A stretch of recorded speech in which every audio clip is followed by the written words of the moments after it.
Hello and welcome to Cleveland Skateboarding Storytellers podcast slash YouTube, whatever you want to call this. And this is episode number 2. I'm really excited about this. Our guest today is an old skater from Berea, Brett Turner. Now, I had done a story on Brett back in December of 22, and I want to read this just to kick everything off here. This was story number 21 back in December of 22. Brett Turner, born 1970, started skateboarding 1986. Born in Berea, raised in Berea, Brett Turner's contributions to the local and global skate scene for over 3 decades have been immense. He always had a toy board around since 1978, but it wasn't until he found great skates in Berea in 1986 that he would get his first real pro level board. He became a local skating the Berea Commons until the city kicked them out and built them the outdoor Berea at Coe Lake in 1987.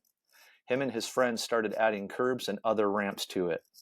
Around the same time, he would start skating and meeting friends in and around Cleveland, Impett Park being one of his favorite spots. He also, as a little kid, grew up roller skating at the local roller skating rink, the Berea Roll and Bowl.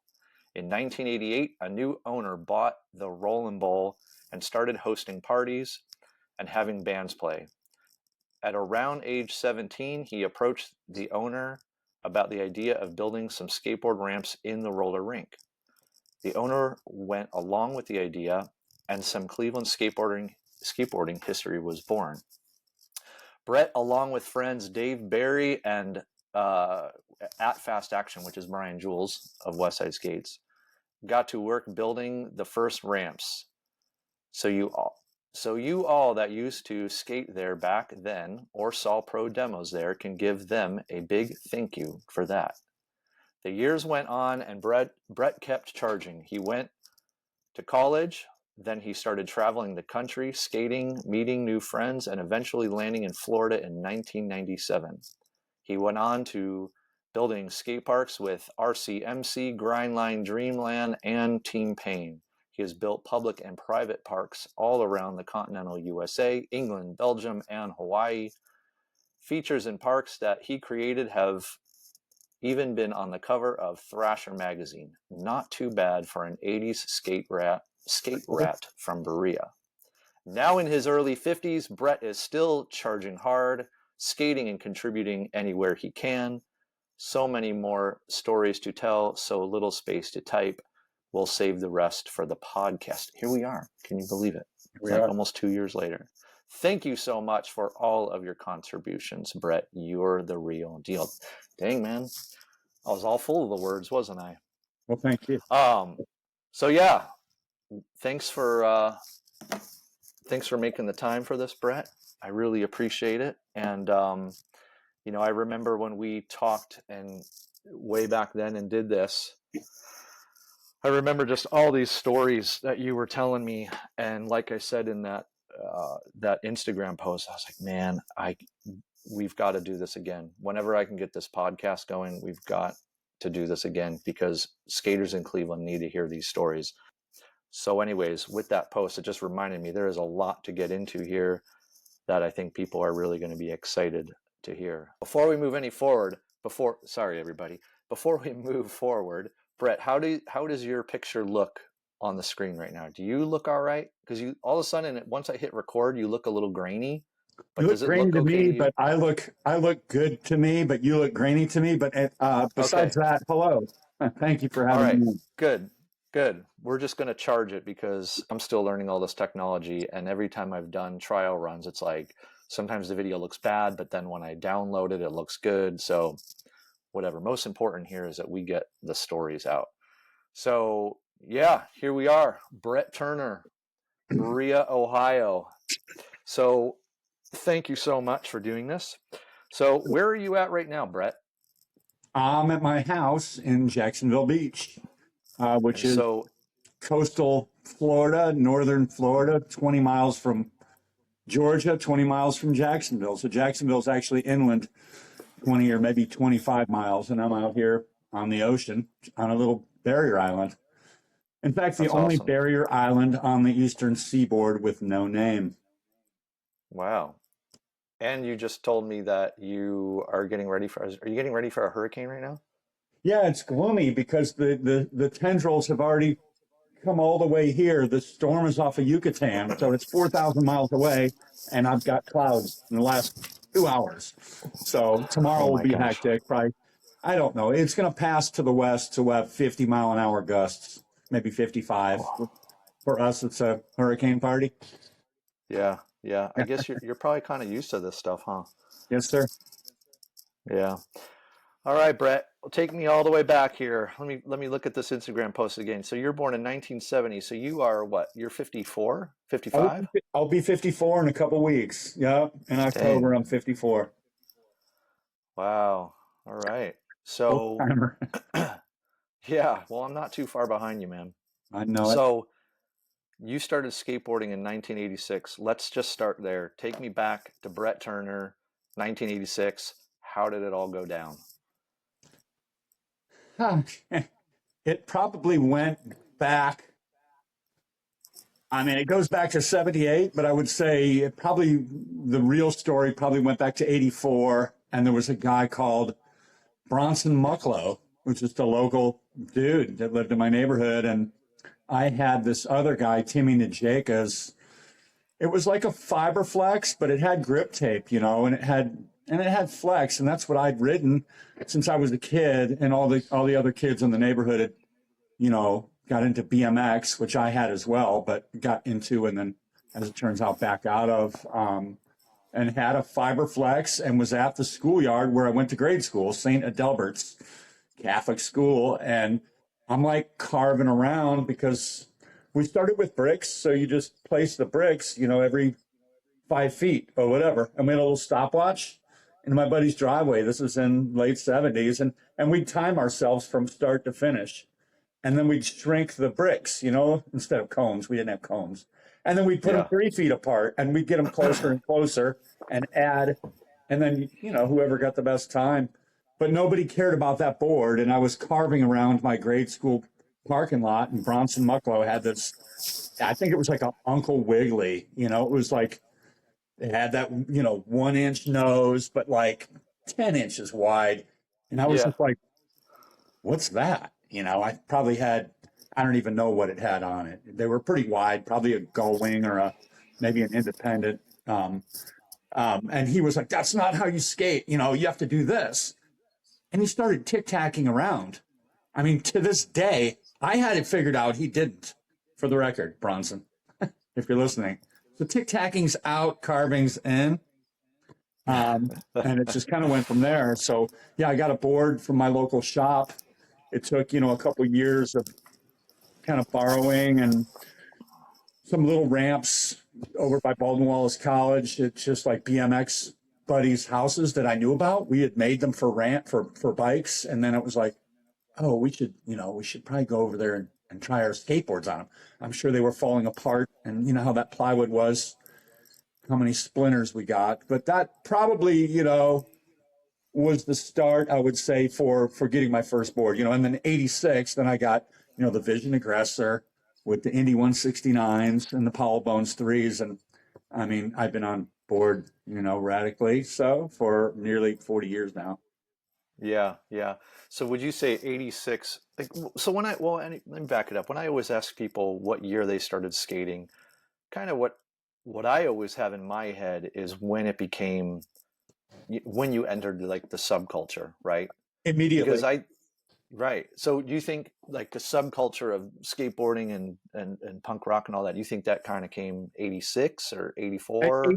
86, because 86, I yeah. would say actually no, and that's I guess why I had that culmination to back to 84, because there were guys in my life at that point. I went to in 85, I guess it would have been, or whatever that was, probably 85. Went to a public high school, Berea High, and met some older guys. I say I'm class of 89. They were probably class of 87 or 88.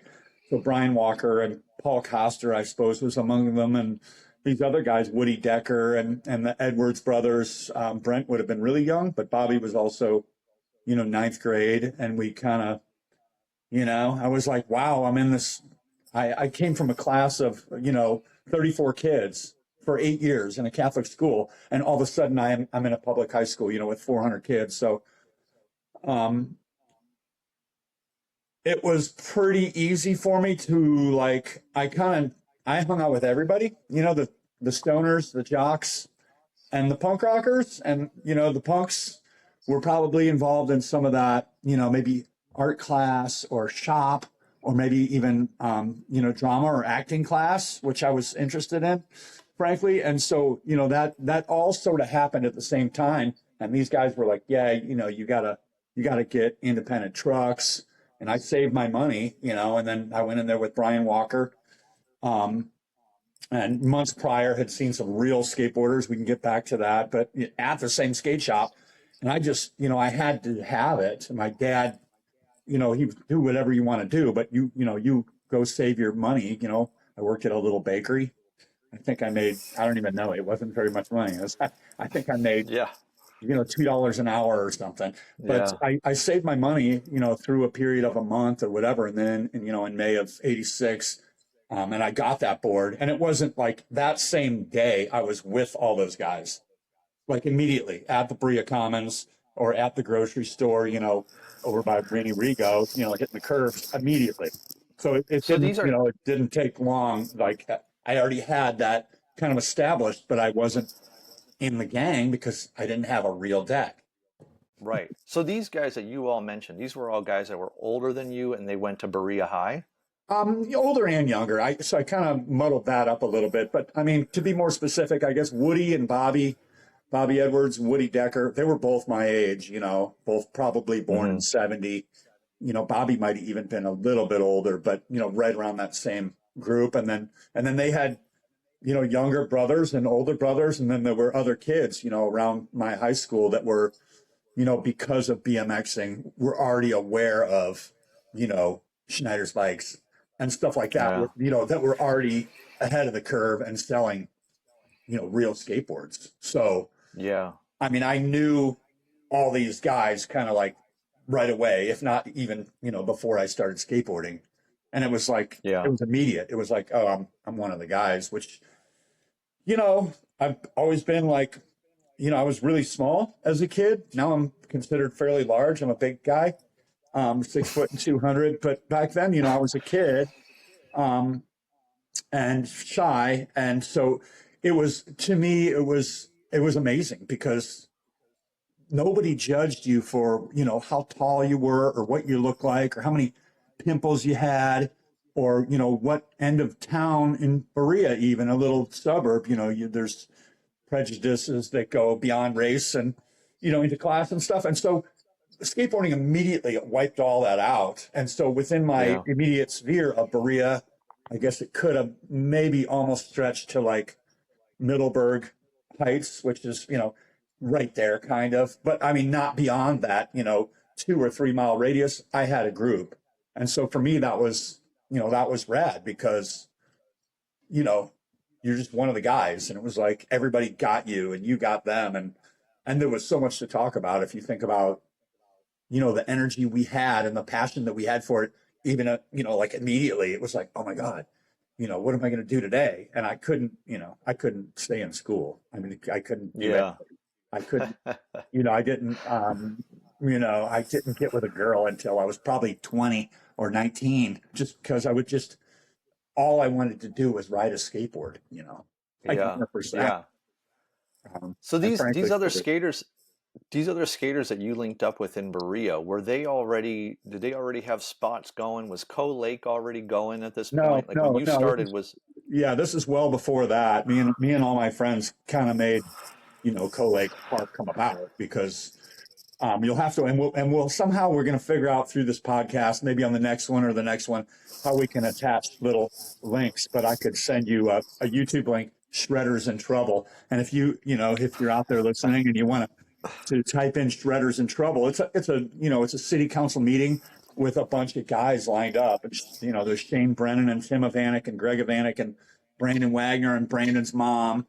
And this guy, Donnie Tuhig, had a foster mother. I can't remember her name, but Mary something. And she was hugely influential in kind of bringing us together and saying, hey, if they can't skate at this, which was a public park then, in fact, it is now again, but it turned into like the Commons turned into a courtyard for a convalescent home. When I was a kid, it was called the Commons, and it was that. It was like, and it was, I guess you call it a portico. Like if you're in Italy, Italian, it's a portico. And so it was a hallwayed, area, and which, made it good for skateboarding because, let's face it, we got snow and rain.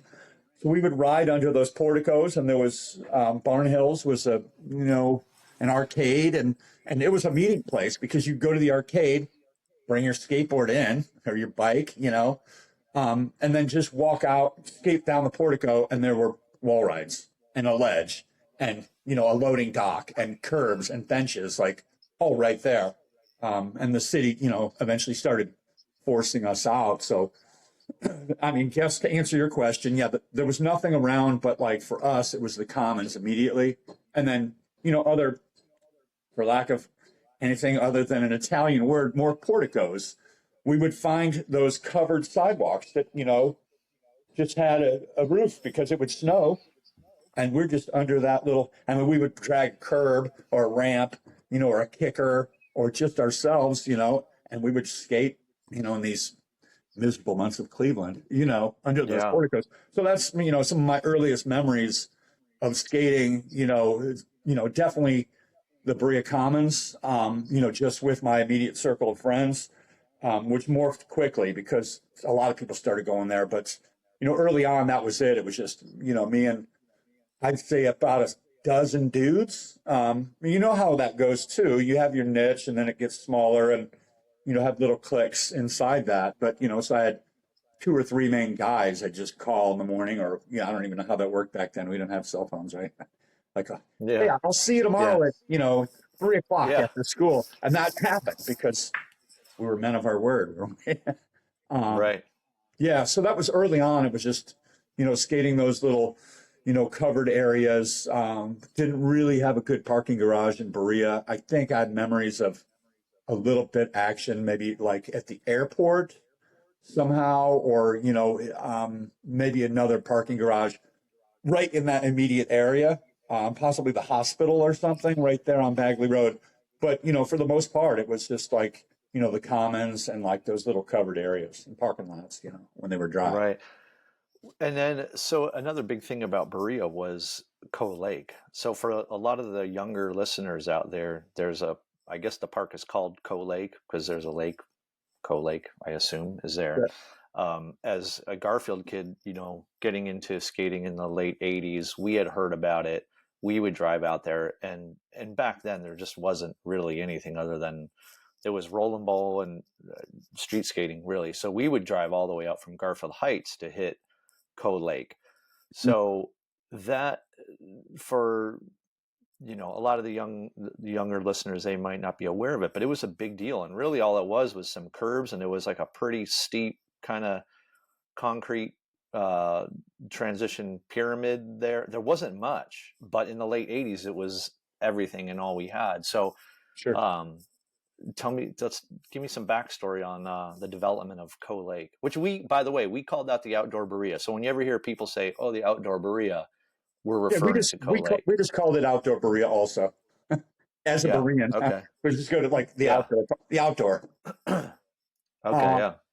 And I want to say, you've mentioned Roll and Bowl, and of course that was huge and a big part of our history, and in fact ties in even deeper, especially on the east side in regards to music. So we got, if we have the time, I don't know what we're doing, but Roll and Bowl is huge for skateboarding and music. And I don't know, like I have a hard time really drawing that line because I think that Roll and Bowl almost might have happened about the same time as Coe Lake Park. Oh, okay. I was thinking that Coe Lake happened first. It probably did. No, it probably did. And we'll have Brian Jules or someone can help and later chime in. Yeah.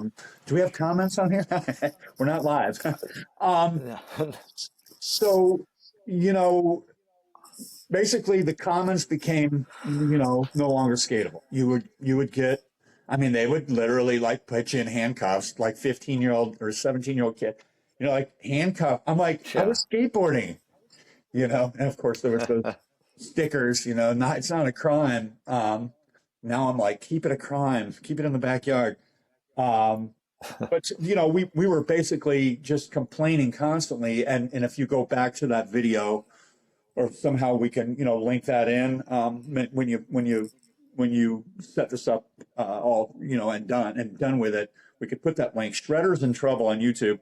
It's huge, and it's a council meeting, and there's Mayor Trupo, and there's just, this one Mayor Trupo, and his daughter was Ann Trupo, was a friend of ours. We kind of hung out with her and partied a little bit, and she was a sweetheart. But her dad was mayor, and him and this other councilwoman were just out to get us. They were like, "You're nothing but trouble."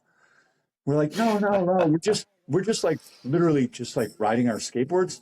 So we pushed for it and we got it, and they said, "Okay, we're gonna," it's funny where it ended up at the bottom of town, and that's where Berea. They ended up later having a park. I think late 90s, I want to say, or something, probably after I moved or right around the time I moved to Florida, or mid 90s. But it was another little wooden park that was very close to there, about a quarter mile away. But it was like hidden behind the water treatment plant. That's just like, where I live. I mean, Jacksonville Beach, our park is huge and it's prominently displayed in a very public park, amidst Yeah. everything else, because it's a showcase. Yeah. And so times have changed, and Things were different, a little different back then. absolutely, no, 100%. So they gave us this, and they pushed it down by Coe Lake Park, and they said, what do you want? Well, we already had Impit. So, and we can go back to those Impit stories, but basically Impit was two pyramids that were, I want to say probably they weren't 4 feet high, maybe 3.5. They were no more than about, in fact, one of them might have been 24 to 30 inches tall, and the other pyramid about, 36 to 40 inches tall. And they had, like a flat top. It was a pyramid, a four-sided pyramid, and it had those hips. And so it was embankments that were nice. I can't tell you, I guess I'm a carpenter. I could say it was probably 25-degree banks. But we wanted something like that because that was all the way in West Park or close to Lakewood. We had to get a ride from our friends, or someone had to. It wasn't right there. We wanted our own park, and so they said, "Okay, we'll send our who knows who they sent," because those pyramids were probably. I'm looking at my living room. They're probably about this big. They were like 12 feet across. They might have been more like 16. I'm not sure. I bet they were smaller than 16 because I have memories. I think somebody ollied over one of the whole pyramids. But Wow. all that being said, they ended up making us this pyramid, and I don't know how they, So firstly, they had a sidewalk, and it was curved, and that was nice because it was down the hill. So the first thing you did when you got to the park is you get to make a cool approach for your buddies because you don't have to kick. And you're just cruising down this hill, So it felt really good as a kid. We're like, yeah, I'm at my park, I'm cruising down that, that hill. It just went, I think, left, then right, and then back left. And so that was it. And there was actually an asphalt bank, at the very bottom that was maybe 18 inches high, but that was mellow. It was like, I'd say, 4 degrees. Maybe it did a little more at the top. Which we eventually, lined with the curves. But anyhow, they made this pyramid, and it was 4 feet across. And we're going to have to pull up some pictures of this. I saw it on Richie Hamilla's story you did on him, and there's a picture of him doing a layback on it. It started, so, we're all skateboarders if we're listening to this. Your transition is just that. It's a tangent point, which means the intersection of two lines. So you've got basically a transition starts from flat, and then it goes up. Well, not the Berea Triangle. I mean, that thing started at a kink. Yeah. And because they just cast this mold, and they must have put that mold in, anchored it into the asphalt, which was already poured. And so we ended up with this, we called it the grinding nipple, for lack of a better word, but, honestly provided, thank the Lord, years of fun and all kinds of weird variations and tricks. There was this guy, Little Eddie Sanko, who was long past, not to be confused with any other Little Eddies. He was entirely Berean, but he had all these grinds and stuff he would do up the corners and around and down and swivel on those sharp points. And he was just like, it was like a magician, you know, Eddie Sanko. Rest in peace, Eddie. Eddie Sanko. Wow. Name some other old Berea skaters that people might recognize some names. I know Berea, I mean, Brandon just my Wagner. immediate sphere, or I mean, so Yeah. basically, like I'd said already, you had the Edwards brothers, so Bobby and Brent. You had the Havanic brothers, Greg and Tim, and they were both, you know, 2 or 3 years younger. And a lot of this crowd were younger. Jesse Leggins, Brandon Wagner, Shane Brennan, rest in peace. So, you know, there was a pretty immediate group that were definitely, you know, we are Berea kids. And we were there, you know, we were the guys who were there every day. But I mean, that circle had already started expanding, you know, into Strongsville, and Parma, which were 2 of the big players, you know, on my west side.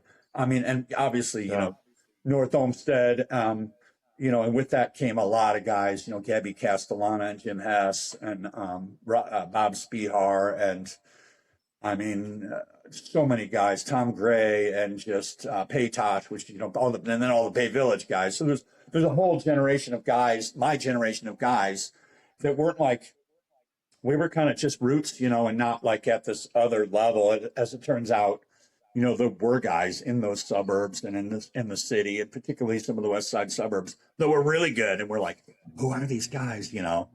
And ended up being Yeah. lifelong friends. But yeah, in that immediate sphere, you know, if it was just very Berea, I would say, you know, that was kind of the group. There was Brian Walker was a key player, and I was always with Brian Walker. I don't know where he is to this day, but he had, you know, the trench coat and he had like the mullet, but like spiked. And he, you know, he had like his pins and stuff. He was cool. And he was an early voice that was in my head telling me, you know, to be different and to, hey, check out this music. Oh, you're really going to like this one, you know, and turned me on to all that stuff that I got locally at a record. We had a record store in Berea as well. So, Yeah. I gotta say, for me, me growing up in Garfield Heights and being younger, a little bit younger, I'm, you know, 5 years younger than you, but in skateboarding terms, that's huge. That's a big generation gap, right? sure. For my experience growing up in skating in Cleveland, late 80s, early 90s, it just always seemed to me that Berea and the whole west side, all those guys that you just mentioned out of all those west side suburbs were, I always felt were like really big building blocks for the base of the Cleveland skateboarding subculture moving forward, in my opinion, for decades. Like I tell Absolutely. people all the time, when I see young skaters of a certain kind of that have a certain kind of approach, maybe even a certain kind of an attitude, and, you know, certain kind of music they listen to or whatever, I always say to my buddies, like, man, I feel like I could draw a direct line from that kid and you know, this 20-year-old kid back to the skaters of the mid and late 80s of Berea, the guys that came out of Berea Roll and Bowl, and then all Absolutely. those.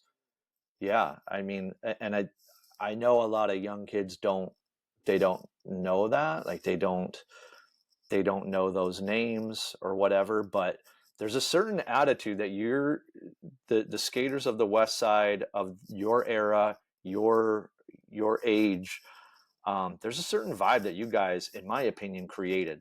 A certain way of skating, a certain kind of attitude. And to be quite blunt, it was in a pretty gnarly, like a gnarly approach. Like, I remember as a kid going to the Rolling Bowl, and I don't know who it was, but you know, it was some older guy with a jean vest on, you know, probably riding a Ricky Barnes board. And I left my Per Wellender board on the deck of the mini ramp, and next thing I knew, it was like thrown across the park. It You know what I sounds mean? like It it was could like, have been Strongsville was pretty punk then. So, Yeah, we can jump around all you want, but yeah, there's a lot that happened, in regards to Roll and Bowl in particular, and prior to that, but Berea Commons and Berea Outdoor. I mean, Berea was a West Side destination, even an East Side Yeah. destination, because Yeah. because of the Commons. So for a lot of people, don't really know, but the Berea Commons is this little outdoor, just a public park where you could sit down and like eat an ice cream cone. Hmm. It had these metal benches that were square sided, and I think there was an insert for an umbrella, but the benches themselves were slidable. Then there was wooden benches there and a loading dock and, some curbs that were really rough. But the main feature was that there was a brick wall ride, which also we can't. We grew up with kinks, man. I mean, we're used to it. Look at Yeah. all your banks over there in Garfield. They're all kinks, and we think they're Yeah. great, but which they are. But the Berea Commons started, I don't know. I've got my table edges off of is out of the photo, but that angle was, I would say, like that. That's where the wall ride started, but it was transitional after that, and right to vert, and brick, and Yeah. that's how I ended up learning like backside ollie wall rides and frontside ollie wall rides, is because I could ride those bricks, which to me was like, oh yeah, you can do that. And so, and then years later, that's how I am able to, I know guys my age and guys 20 years younger that still can't ride the shallow end of a pool. So skipping ahead or whatever backwards, I like backyard pools, which are not anything like a skate park. And these shallow ends are, just chest high, maybe a little not even, just nipple high, maybe even a little shallower, and they're gnarly and they're tight. But if you get that little pump, that leads to all your speed elsewhere. And so, that's the vibe we got from the Commons. So that, just to be specific, it was a brick wall ride, and that's what drew us there. Um, Well, and adding on to, I want to touch back to how you guys, Impit Park was kind of your inspiration to get Coe Lake going, right? Absolutely. Again, I always try to, you know, uh, explain a little bit for the younger people out there, or whoever is going to start skating next week and is going to hear this, down the road. Impit Park that park is still around, right? Like it's still a park It's it's like still a on the west park. side of Cleveland, right? It's not too far Yeah. from West Side Skates. Yep. And again, it's another one of those places that if you grew up skating in Cleveland, you knew about Impett Park. I was still pretty young. I only got to go there a few times, but I would always hear the the stories of big, crazy, raging parties there, and Yeah. all kinds of awesome skateboarding that went down. So, but that's been bulldozed since probably since the early '90s, right? Shoot, I wish I could remember the last time I skated there, but yeah, I mean, it had to have been before, it was after the Roll and Bowl, obviously, but it had to Mm. have been maybe even before they had that. What was that record store you did the feature on? Brandon's record store, Riot Riot 101. 101. So I would Yeah, say even before 94. So I bet it was gone by like, yeah, 92, 93. I don't know, yeah, I don't know the cause, but I do know what it was. It was yeah. actually built to be a skateboard park. A lot of Interesting. people don't know that it was actually a skateboard park. That's what Huh. they made it for. Wow. Um, I have a fun story about that. So I remember skating in Pit in 91. And at this same time, around 1991, I became friends with this skater from the east side, um, 6 foot something tall black guy named Omar. And I never, to this day, I don't remember Omar's last name, but Omar lived in Warrensville. And Omar used to come and pick me up to go skate almost every day for like, I don't know, maybe a stretch of 8 months or something like that. Well, Omar, being from the east side and being a black skater, he had the ins to all these sketchy spots on the east side that maybe, absolutely. little white kid like me couldn't just go roll up to. And I have scoured the east side. I've gotten maps. I've driven all over to try to find it. I have never found it. But Omar took me to a park on the east side of Cleveland that was an exact replica of Impit. I Oh yeah, skated it. I've heard you Yeah. tell this story or part of it. Did it have? So Impet had those mushrooms. They were just like they took probably an old sonotube or form, and they had 12-inch tall by 24-inch round mushroom. And then there was Yeah. a 12-inch round one and a 10-inch one that were, 2 feet tall. They were just these weird little cylindrical Yeah. things that you could, as it turns out, foot plan off of or ollie tail slide off of. Did it have those kind of features? I I think it did. It's hard to remember that far back because I want to say this was Mhm. probably maybe 91 was the last time I saw it. But I just remember rolling up and yeah, he was like, yeah, I know of this secret spot. Nobody knows, like no skaters ever skated it because it was in the hood and you might get shot, right? But And I it rolled up there two with Omar. pyramids. There was 2 pyramids also. I think so. I think so. But That's it awesome. was like, I remember rolling up and I was like, this is an exact replica of Impit.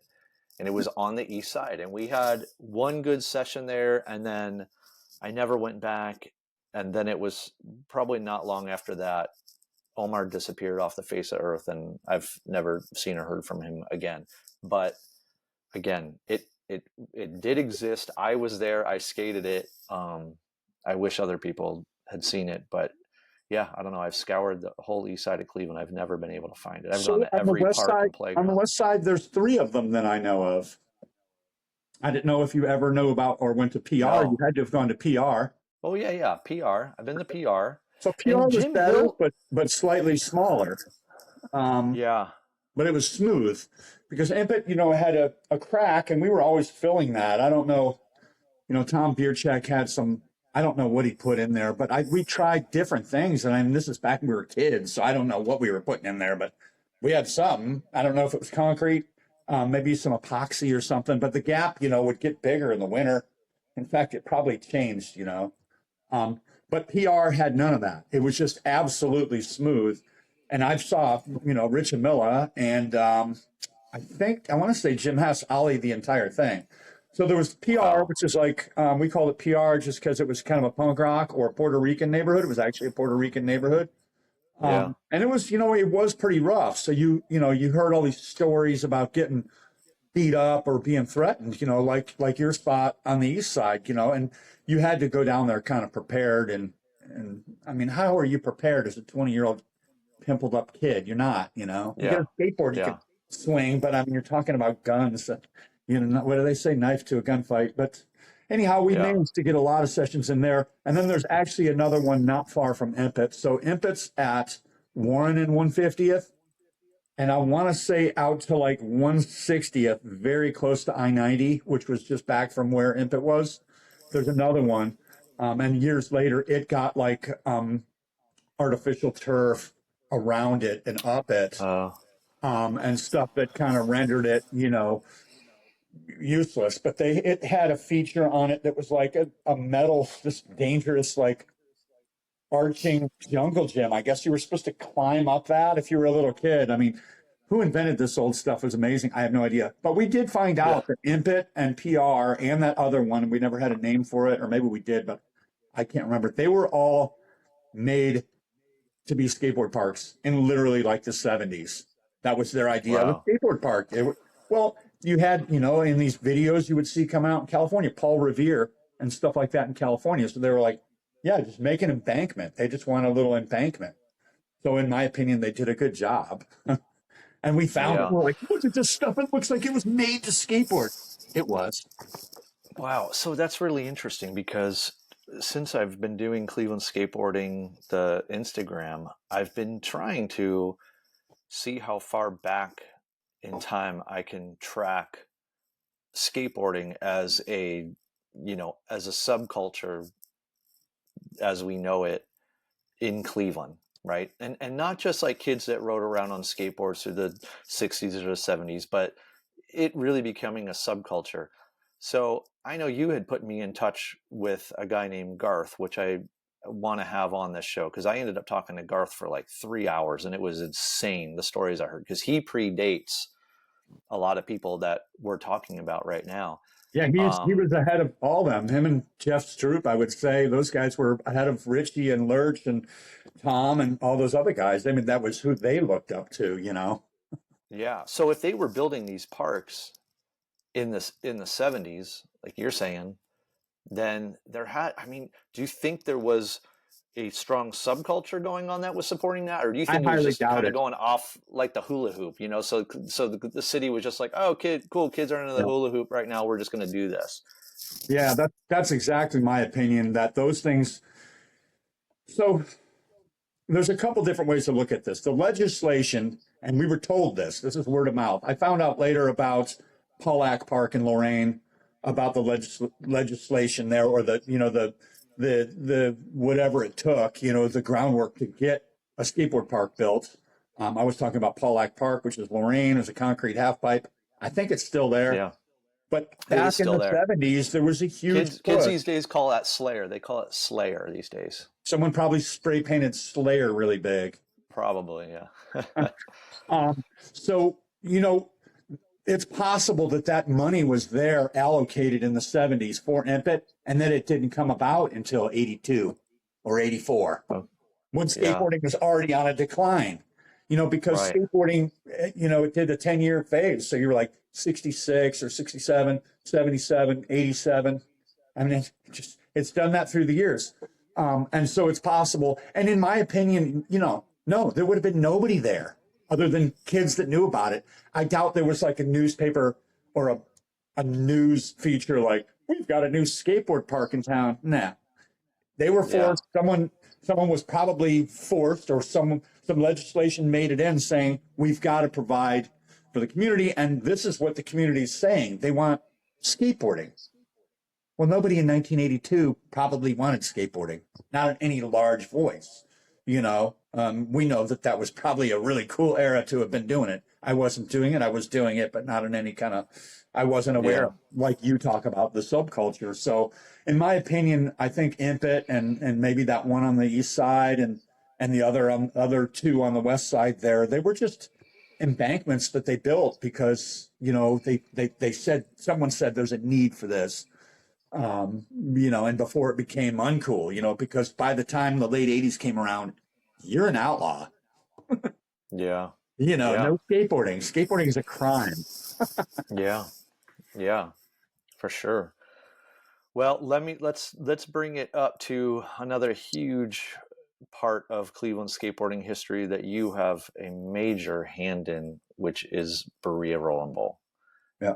Give us all the lowdown on the Roll and Bowl. And let me start it off for all the younger skaters out there. Back in the late 80s, I think it shut down early 90s, there was a skateboard park, a private skateboard indoor park in Berea that was a bowling alley and a skateboard park on the other side. And it was all we had, and it was amazing. So when you hear older people talk about the Berea Roll and Bowl, this is what we're talking about. So it was huge. So Brett, you've got a lot to teach us here about the history of Berea Roll and Bowl. So let's hear it. Um, I mean, the buildup. Where's the buildup? We already had expanded our base. So, and at that point, I was running around with a guy called Dave Barry and this other guy, Brian Jules, and they were 3 years older than I, but they were very much in tune with what I was. Let me pause right there. Go ahead. Brian Jules, owner of Westside Skates. Westside Skates. For those that don't know. Yep. Yeah, All I right, go mean, ahead. huge. And that skate shop's been there since 95. So, I mean, the guy, in global skateboarding, the guy is, he's a legend. And there's constantly people there. There's all, every team has been there, going Yeah. back to the mid 90s when they opened all the way to current. So if you ask any big time pro skateboarder who's anybody, Tony Hawk's probably been there. There's your common name. But I mean, yeah, so Westside Skates, big deal. And Jules has always been a part of, he was a BMX guy like myself, and hung around with this other guy, Tom Rayback, who had ramps, or an early quarter pipe owner, or maybe even a half pipe owner. I think Rayback had a half pipe off of Lindbergh, which is over there off Bagley. And so I was running around with them and Dave Barry, and we'd already expanded to Impit. We'd already, kind of grown into and got comfortable with the West Side older guys. So we'd already started skating. Like I was already skating vert at that point. You know, we acted Wait, like we didn't. where were you skating vert? Yeah, so we skipped a little area in there, but if you want me to back up, we can talk about. But yeah, we can go roll and bowl wherever you want to go. I mean, the only the first vert ramp that I knew. Oh wait, Rich Hamilla had a vert ramp, right? Before Roll and Bowl. And that's even after we had other stuff. So Wow. to get back to Strongsville, we started running around with this guy Sean Analik, who was a BMXer, and he was also his BMX friends were Chuck Euler and this other cat, Greg Strumpel, and they were all right about our age.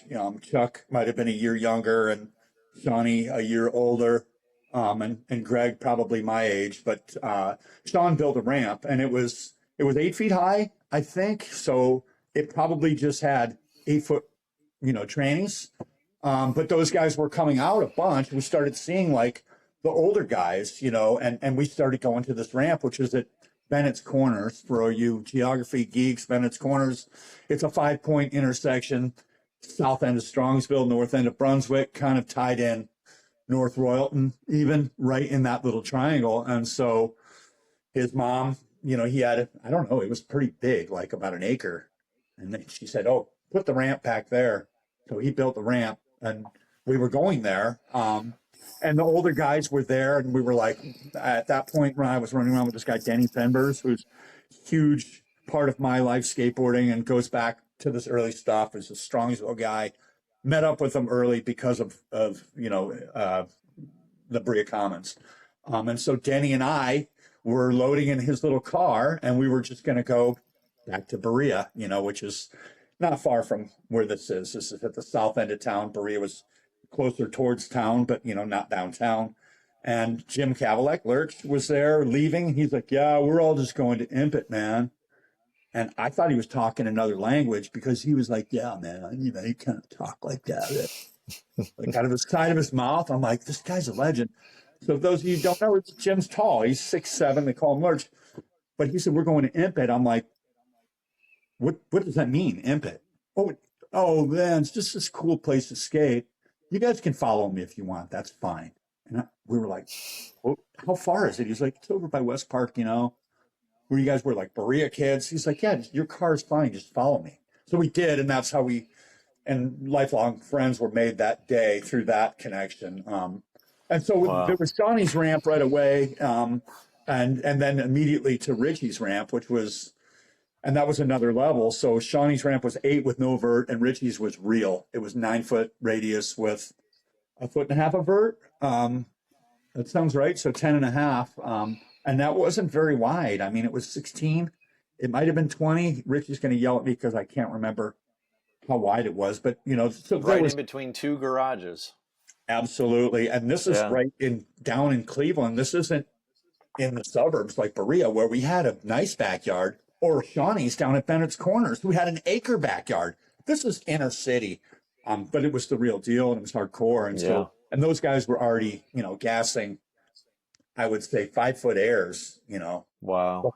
before I could do rock and rolls or anything. I could do, I could drop in and I could frontside grind. I thank God I learned that sort of thing early, but um, yeah, and so we were blessed early on, and all through the history of Berea, of Cleveland, all these vert ramps. Pat Toulis had a few of them down in Brunswick, more than one. And there was a bunch of them. There was the Elf ramp out in Ridgeville that was friends with Rich and Tom. I'm not sure who the Elf ramp was, but Garth and this other guy, Jeff Stroop, had another ramp that was mysterious that I never made it to. There were so many ramps. I mean, there was a lot going on in like way on the west side. So I don't know what's past Lorraine, but maybe even that far out, Wow. something out there. I know there was Ridgeville, but there was this vert scene that already had been cooking, since 83 probably in Cleveland, Wow. So for me, Crazy. I didn't get tuned into that vert scene until, probably I was 17. So 87. So I didn't know any of that was going on. So rattle off some names right now of when you got into skating. Who were the guys that were older than you that were really at the top of skateboarding in Cleveland, like I talent mean, wise? Like who were the just guys really like pushing it? my immediate group, which, you know, there were guys that weren't really in my group, and then we knew, and then we did hang out later at the Roll and Bowl and stuff, which would have been like some of the West Side guys I never was really clued in with, were like Bay Village guys like Aaron Devine. Aaron was a genius, and he could ride, and he had a ramp. His ramp was 6 foot high to vert. I mean, we're talking, you know, it was deadly, and but he could do a lot of shit, and he was like a wizard with jump ramps and all kinds of street skating and slappy grinding. So Aaron Devine, was it Aaron Devine? Or was his name Chris Devine? I might be mixing two people. Aaron Devine, was he Huntington Beach? Sorry, Aaron. Yes. What in the heck was his name?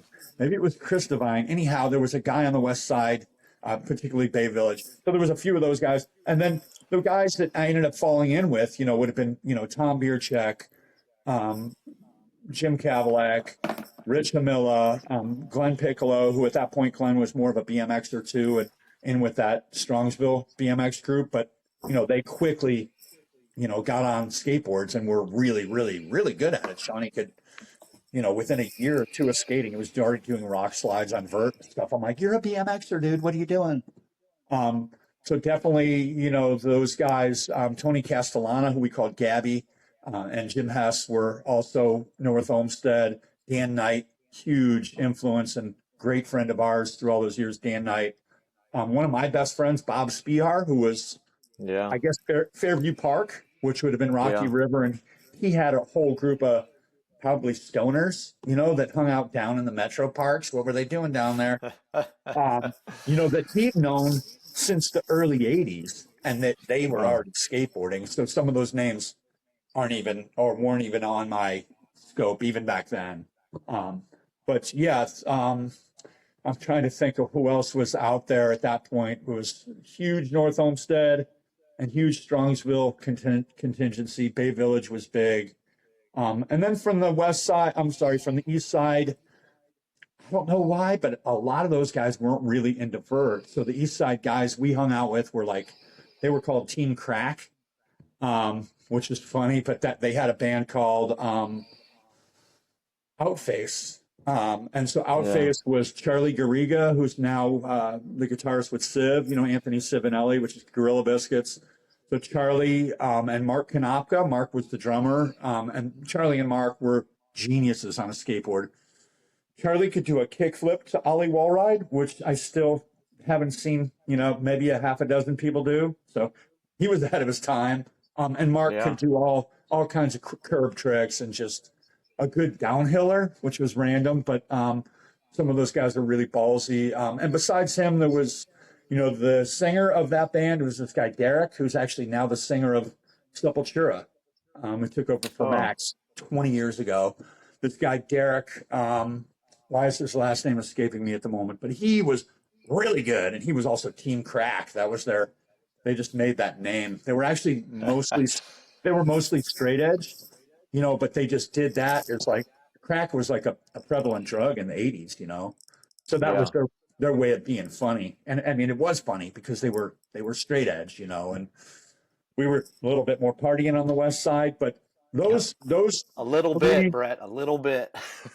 Yeah, so those three in particular, and I would say, you know, another handful, Frank Kavanaugh and some of the other East Side rocker guys, you know, that was our skate scene, you know.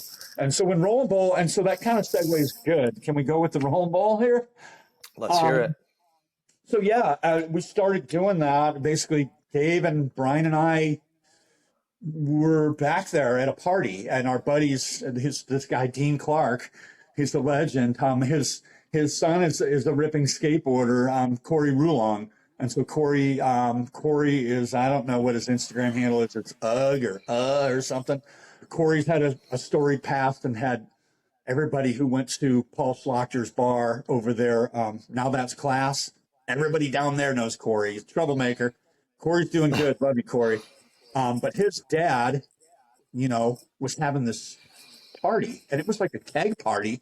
And there's like 16-year-olds who are like drinking beer and shit. I'm like, what is this? And they're like, oh yeah, this guy will let us do whatever we want, you know. I'm like, dude, I want to bring my jump ramp in. I've got it stashed around the corner. I literally had a jump ramp like behind a bush. And this one was Why was your jump ramp in the bush? because I could pull it out and skate it. It was right by my.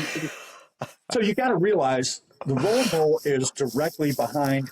It's like 2 streets up from Adelbert Street. Adelbert Street is that parking lot where Bronson Mucklow was doing the Tic Tacs. No. And I was Okay. carving. Yes. And so the Roll and Bowl is directly behind me, and I've been roller skating, wanting to hold hands with like little Lori since 1st grade. So that was our local roller skating rink. And so I don't know how they make them, but back then, a roller rink was a basically a laminated, I don't know if they were about, 2.5-inch wide slats. That was a wooden roller rink floor. And we were like, we could skate in here on our skateboards, So I hung out. Woody Decker's house was directly behind the Roll and Bowl. And we had this launch ramp that I made that you could actually put it against the wall. So I could already do launch ramp to wall ride, and we could drag it up against that same building, and did.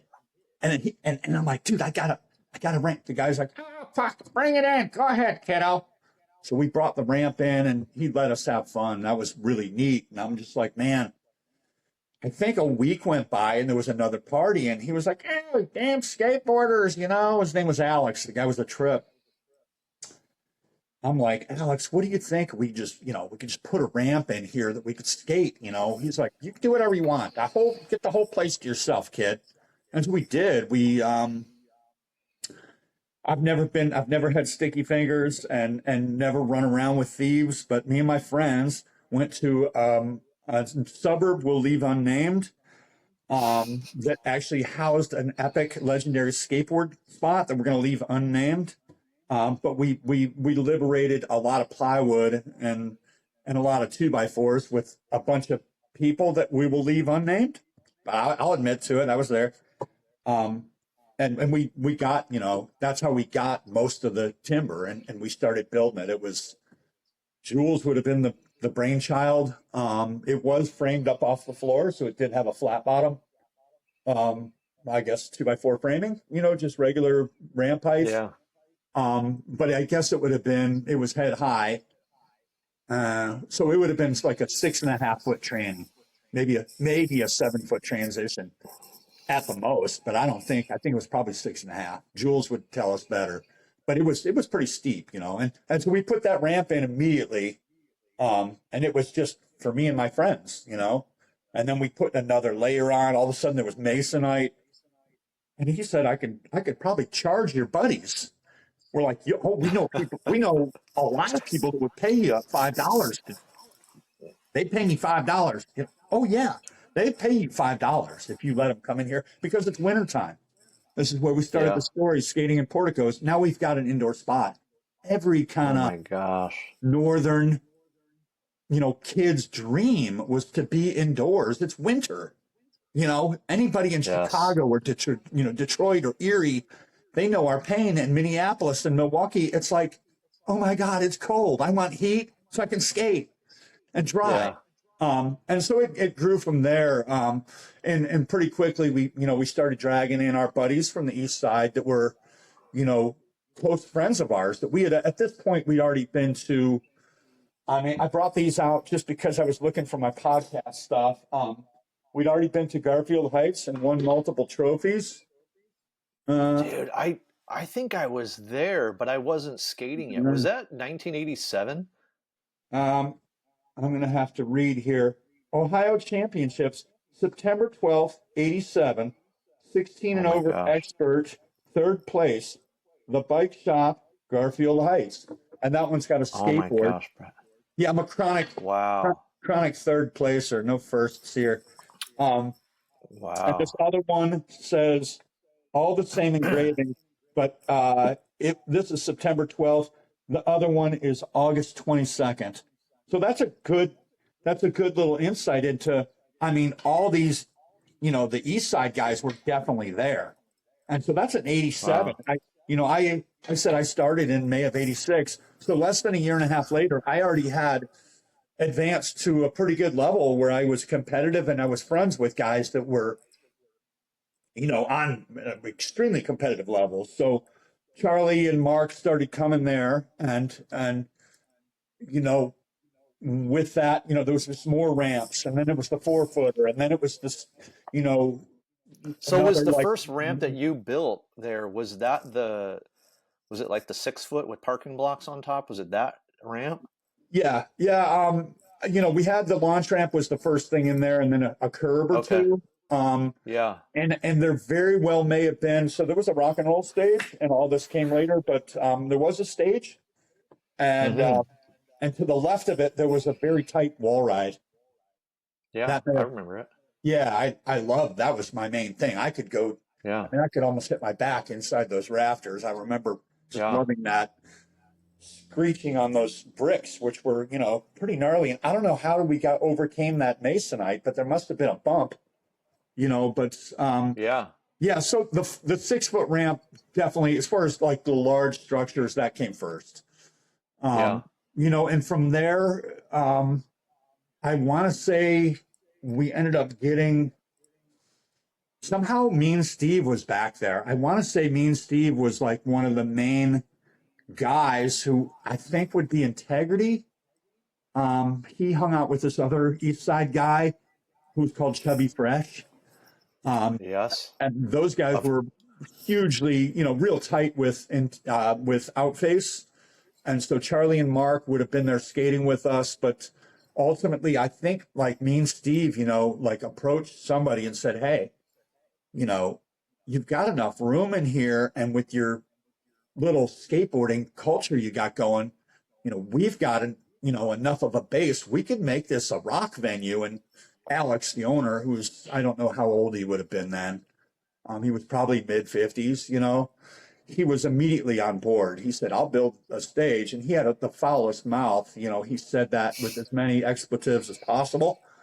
But he did. He built a stage that was, I don't remember it ever falling apart. I don't know how we managed to do that. But we had a legitimate stage. And as any of you were there, or Christian, you were there, there were ramps up to that stage yes. that were sometimes, I think, removed during shows. But, you know, for such a short period of time, that whole park lasted no more than 2 years. Ended up being a giant vert ramp. I mean, giant. I'd say giant. Yeah. For Cleveland, it was big. It was 10-foot training with 2 foot of vert, but it didn't have a flat bottom. It was just masonite. It was 1/4 inch masonite screwed to the roller rink floor, which was I ripply didn't from know that. rain.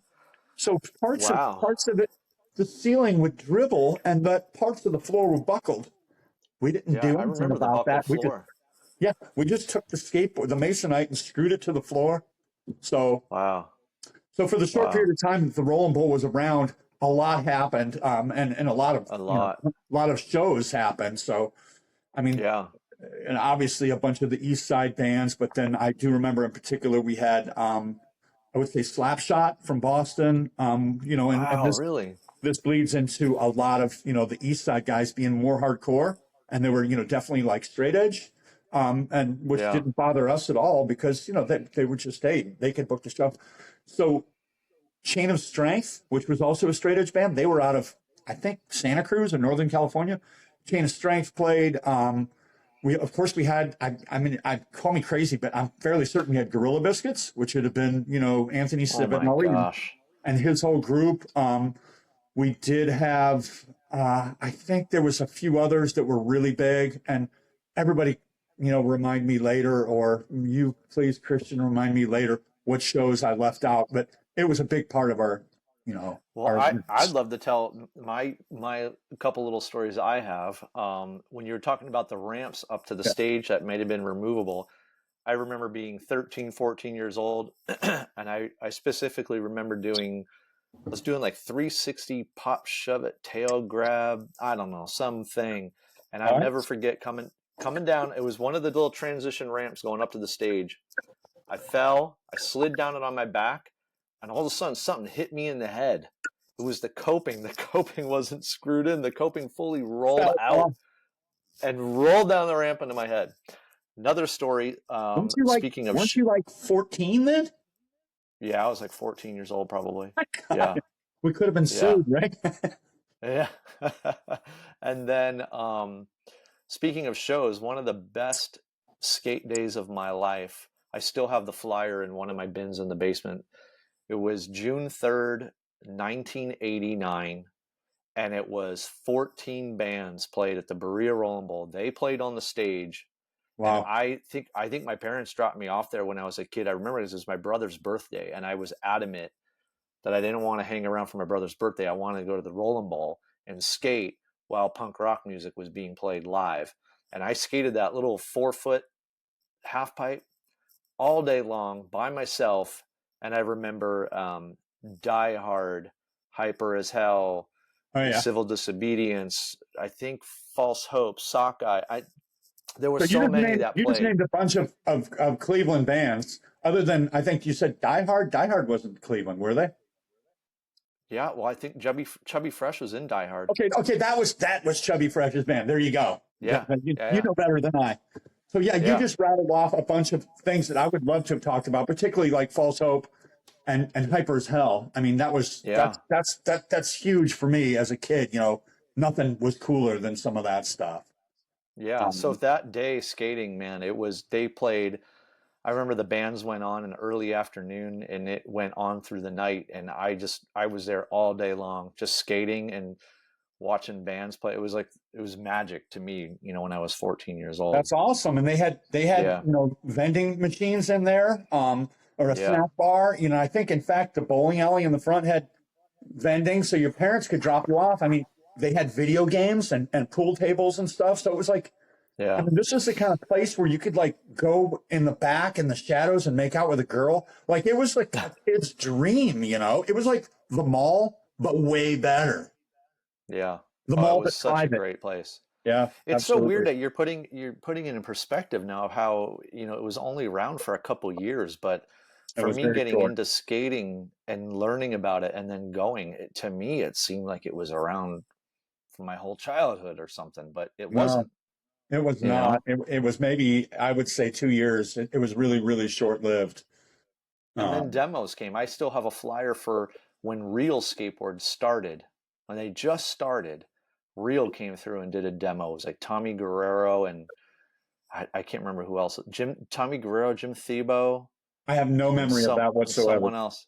Yeah, I've got the flyer Okay. in down in my basement. Got it in my vault. But yeah, so they were having shows.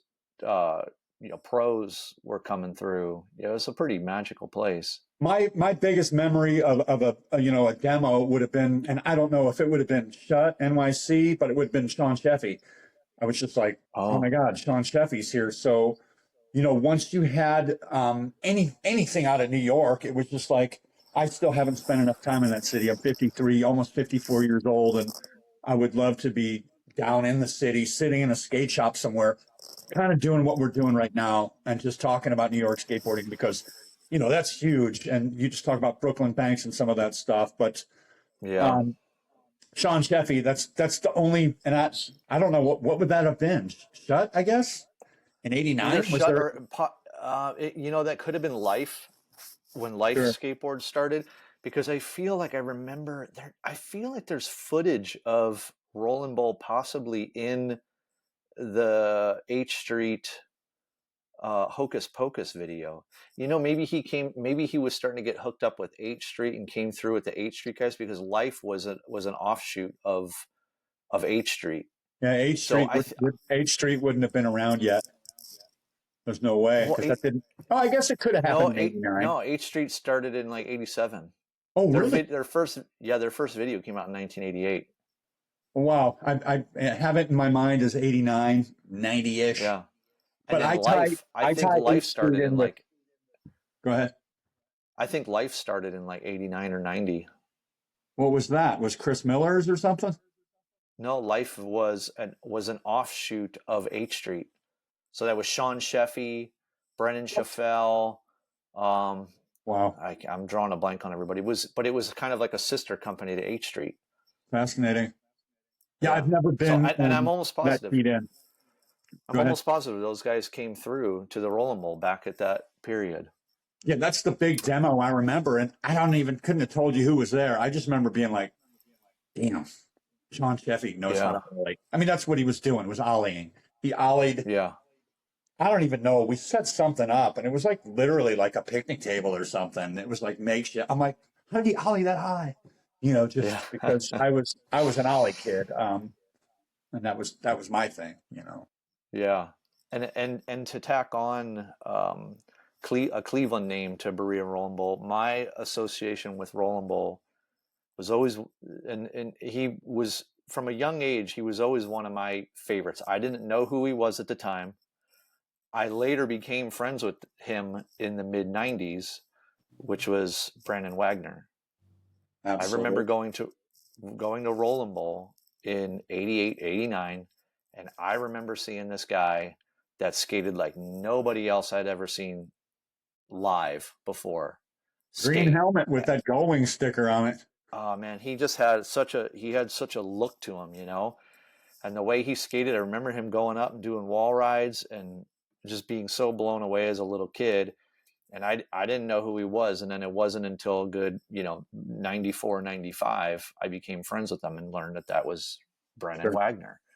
Yeah, Yeah, it's an amazing always, Berea skater. yeah, always been, and still to this day, he doesn't skate. He's occupied, shall we say? Yeah, But always been like my favorite skateboarder, like the yeah, gnarliest. And so kind of like he grew up like me as a street skater.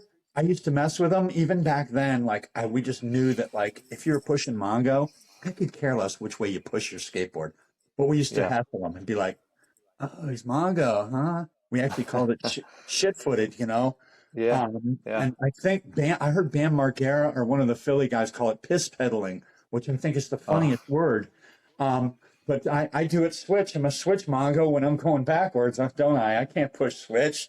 Um, but Brandon, jumped out of the street and onto the ramps like nobody else around and learned that quick. Like he immediately learned he learned backside airs like right away, frontside airs, lean to tails. He would do that frontside air that you turn into a lean to tail. He was regular foot. I'm yeah, goofy. Um, but then quickly got into fast plants, and I was just like, "How are you doing?" I mean, he would slap fast plants, like they were supposed to be done. So you blast it, you're gone, and then that back foot would come up and you know yeah, see Mike Yusufer or any of the Santa yeah, Cruz guys in Reason for Living, they were all doing fast plant. Or Chris Miller back in the 80s. That's the way it's done. And I'm like, how does he know how to do that? And then inverts, and then fast plant fakies, bonelesses, backside bonelesses, back lip, front lip, curb dance up there, alley-oop 50-50, alley-oop 50-50 all the way over to lip into Smith. And he could do this stuff on 10 and 12-foot ramps, like yeah, like clockwork, immediately learned tricks. Like he would be like, I'm gonna do a back lip today. And I'm like, yeah, right, dude. The Californians are doing that. And like he would like 5 tries, he would be back lipping. Like, yeah. like, always He's always hero. yeah he's always been one of my local favorites. And by the time him and I became friends, like I said, I think it was 94, 95. I think he had kind of been out of skating for a bit, and I think that happened to a lot of people. Um, Maybe younger kids can't fully understand this, but when there was this weird transition that happened around 91, 92, where Yeah. board shapes changed. They turned into like what's hanging behind me, like that egg shape. Like this board right here is like 1992. It became very eggy. Yeah. The style of skating changed, and there was a lot of older guys that were just like, okay, well, if this is how it is, I'm out. Like this sucks. They can't even go buy. Like Yeah. nowadays, you can go buy anything you want, but back then you couldn't. So shapes changed. A lot of things changed culturally. So there were a lot of guys that dropped out. So when I became friends with Brandon, if I'm correct, like he really hadn't skated in a while, and I was trying to get him back at it. And I remember taking him out to Lorraine when they had just built the 9-foot vert ramp out there, that lumpy big ramp, and I was terrible Are you at talking, skate are you talking at about Paul Lake Park? Paul Lack Park, I think. Yeah. Did you Yeah. just call it Slayer? I earlier I called it, like some kids call it Slayer. Yeah, yeah. Like So, a lot of it was locals know it actually as Slayer. 7 feet high. 7? 7 feet I think high it and was on the 7 on backside. the outside. No, it was like 5 on Yeah. the outside. Are you I had sure, man? I had the designs. I had the Okay. blueprints. I trust you more than me. Well, anyways, It was you overhead, know, but it was tight, but it was overhead. Yeah. at that point, I had never really skated anything that big. And I just remember Brandon, a guy that's telling me, he's like, yeah, I've, haven't really been skating in a while or whatever. And this guy, I mean, he was just ripping backside Smith grinds across that thing. No problem. I had never even seen a backside Smith grind go down on a ramp that big ever in my life in front of my face. And I was just blown away. Like, how is this guy just not been skating for how long and he's just gonna back Smith across this thing right now? I was just blown away. My point is Brandon was very talented. Absolutely. And I And an miss skating amazing with him. style. Oh, Yeah. the best. He told me, I think sometime around the Roll and Bowl, I'm like, how do you really lock in that, that back Smith? And he's like, oh, it's just like bowling. Just do the motion like you're bowling. And I thought about it and I'm like, but I'm not left-handed. He's like, oh, because that would have been switched for me. But it is that bowling motion where you kind of cross your leg. And Yeah. I love them now. I don't own that trick, but I'm pretty good at backsmith and I can do it on anything. And it has that bowling motion, so that's kind of neat. That I remember him saying that, he was like, That's so funny. just act like you're bowling, dude. I'm like, what? So for people listening to this, if you follow the Cleveland Skateboarding Instagram, a long time back, I did a story on a record store called Riot 101. And I understood that there might have been some people not understanding why I did a story on a record store. Well, it's because the person we're talking about, Brandon Wagner, he was part owner of that shop. And another name that you had mentioned earlier was Paytosh. Yep. So Paytosh, Brandon Wagner, and I can't remember the name of the other guy. It would have been Jesse Leggins or Shane Brennan. No, it wasn't those two guys. Then it was probably Aaron Laurie. I don't know. I'm drawing a blank. I'm sure Paytosh can bring us up to speed on that. But Probably anyways, Aaron Laurie. That's why I did that story, because at that time in the mid 90s, things were just like dead. And when Brandon Wagner and Paytosh, they started this punk rock record shop pretty much across the street from Schneider's bike shop, it just kind of was like this new bolt of energy even though it was a record store, a lot of us all skated, right? So it just kind of became this new spot where people can meet and meet new friends or whatever. So anyways, that's why I'm kind of like looping it all back to people are hearing this. It plays a huge role directly between you and I in my mind, actually, because my biggest memory of skateboarding with you, we left Riot 101 because you wanted to take me to this kicker that was on 117th going over the I-90 bridge. It might not have been I-90. It may have been over the railroad, but that 117th had a couple spans as you went north away from Lorain. And you're like, yeah, it's just down the road, dude. It's got the sickest kicker off the sidewalk. So we skated down there, I mean, I was skating with you because you were pumped and because I knew who you were and because you ripped. But you got to realize for me, and so this goes to a little bit about kind of what we've talked about in the past and a little bit what you kind of touched on. So people were falling off. And so you were amped and you're like, dude, I know you're into training, but are you down to go check out the street? I'm like, dude, I'm a street skater at heart. Yeah, let's go. So we did. We skated down the road. I don't think we drove. And we ended up at the, it was on the western side of that overpass, and it was just past the peak of the bridge. So you weren't pushing, I think you might have got a little downhill, and then it's just the sidewalk section was folded, like maybe a foot. Yeah. But it was long enough of a section that it did make a nice pop. And I back 180'd it and front 180'd it, but you were like killing it at that point. I'm fairly certain you half cabbed off of it. You might have cabbed it. I think you caballeried it. And then I'm pretty Oh, sure you either pop shoved it or kick flipped it or both. But that's my biggest memory of skateboarding with you wow, that's crazy. That's because of awesome. Brian. And I mean, almost like 99% guaranteed we met that day at Riot 101 for Yeah, whatever reason. yeah, We just happened to be there, and there you were, and there I yeah. was. I remember going down there, and it's funny. It was just also actually that whole era is when I started meeting a lot of guys of like your generation, like the older West Side guys, Sure. and I would go down there just to see if someone would go skate with me. I just was, That was me. yeah. They And didn't want to skate. I remember the one time Eric Becker, which is still raging to this day. Eric Becker.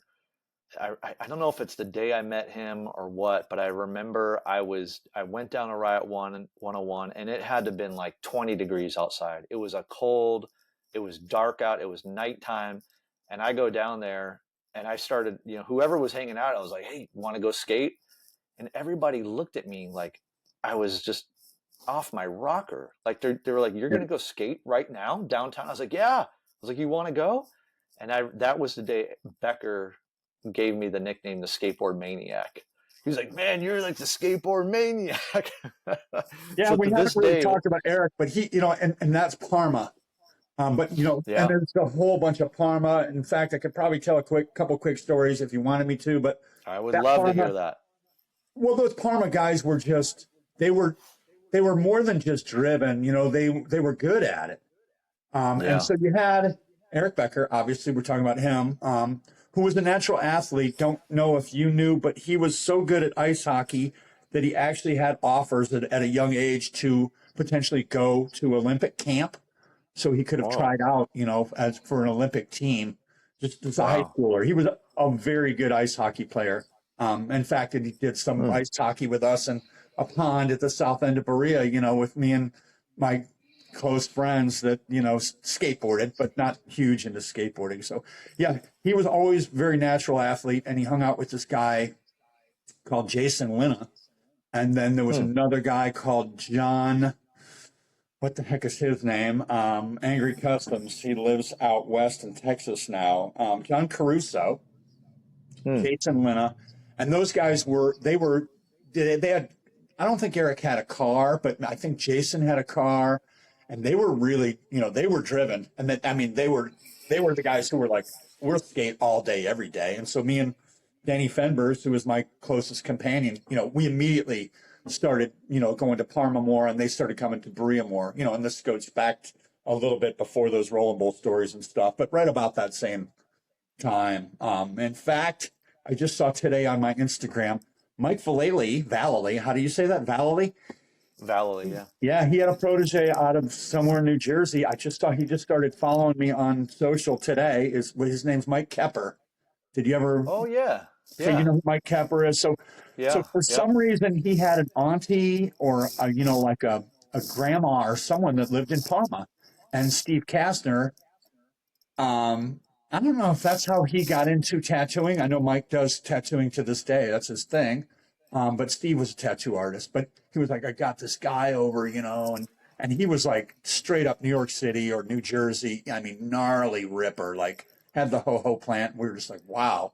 So yeah, Eric Becker early on, lots of motivation, heavy on, being the first one at the session, the last one to leave. Um, and some of those years after the Roll and Bowl and leading into, that Riot 101, there was a lot going on that wasn't, there was a lot of bad stuff happening as far as drugs and stuff that wasn't, my thing. Yeah. I wanted to hang out with girls and like go skateboarding. I wanted to learn how Yeah. to surf, and I'd have a beer here and there, but I didn't like. I didn't want to. I didn't. I didn't. I think in like fourth grade they were like needles and pills. That's like bad for you. I'm like, oh, it's bad. And Yeah. and and so unfortunately, we know a lot of people that went down that road, and some of them never came back. But we're able to get back a lot of those guys. So there's a bunch of Eric and his generation of guys that are, I don't even know, 10 or 15 or 20 years sober, whatever it is, and are driven to skateboard. Yeah. And if Yeah. you walked in to this day, Eric would be the first one off that couch. I guarantee Oh it. yeah. He'd follow you Yeah. right out the door because he's still, Yeah. that driven. Yeah. Which is No, awesome. Becker's crushing it right now. He's been crushing it for a while. For Yes, anybody out there that wants to learn a little bit more about Eric Becker, I did a story on him. I'm looking at the Cleveland Skateboarding Instagram right now. I did a story on Eric Becker. It is, I did it back in October of 2021. So if you want to learn a little bit more about Eric Becker, you can go check out his little story I did back then. It's pretty cool. But yeah, no, he's still raging. But yeah, he still calls me the skateboard maniac to this day. And so you kind of nailed that down on the timeline. My wife knows, and Tiffany, I met her in the parking lot at Kona Skateboard Park here in 98. We've been together 26 years, thank the good Lord. But I'm very chronological, and it's frustrating for me. Like, I do forget names and stuff, and I never, for anybody out there, I always loved everybody. I was never too cool for anybody. I always wanted to be around. I always wanted to be around skateboarding that kind of pushed me, because I was always very driven to progress. In fact, I'm 53. I'd love to go out. It's starting to rain now. A hurricane's coming. I'd love to go out tonight and try to do something I haven't done in months, and not going to. But yeah, so that chronological thing. So you kind of nailed it. So right about 94. And I think this is, if we want to talk about Cleveland skateboarding and my skateboarding, I guess I'm on. It's my story, man. It's your story. Right about that time, that's when Chango World came in. So a lot of people do know and some don't, but we had as BMX, it was basically a rhythm section. It's had, I think we're on I don't even know, the third or fourth iteration. I think it's still around. I don't know. I don't know. Yeah. So the original Chango World, that's the one you're talking about. That is not the one that's still around today. It's still the same owners, but this was a location that was in an old rundown strip mall in North Ridgeville. That was number 2. No, that was the first one. It's gone now. Number 2. No way. Yes. I don't know. I'm going to get Scott Powell on here to debate this. Let's get Scott Powell on, because I'm fairly certain, didn't he have something in Parma before that? Oh, I thought Parma came after that. I could be wrong. Hi, Scott Powell. Thank you for letting me in there for free a million times. Yeah, me too. Thank you, Scott. By the way, I'm going to have Scott.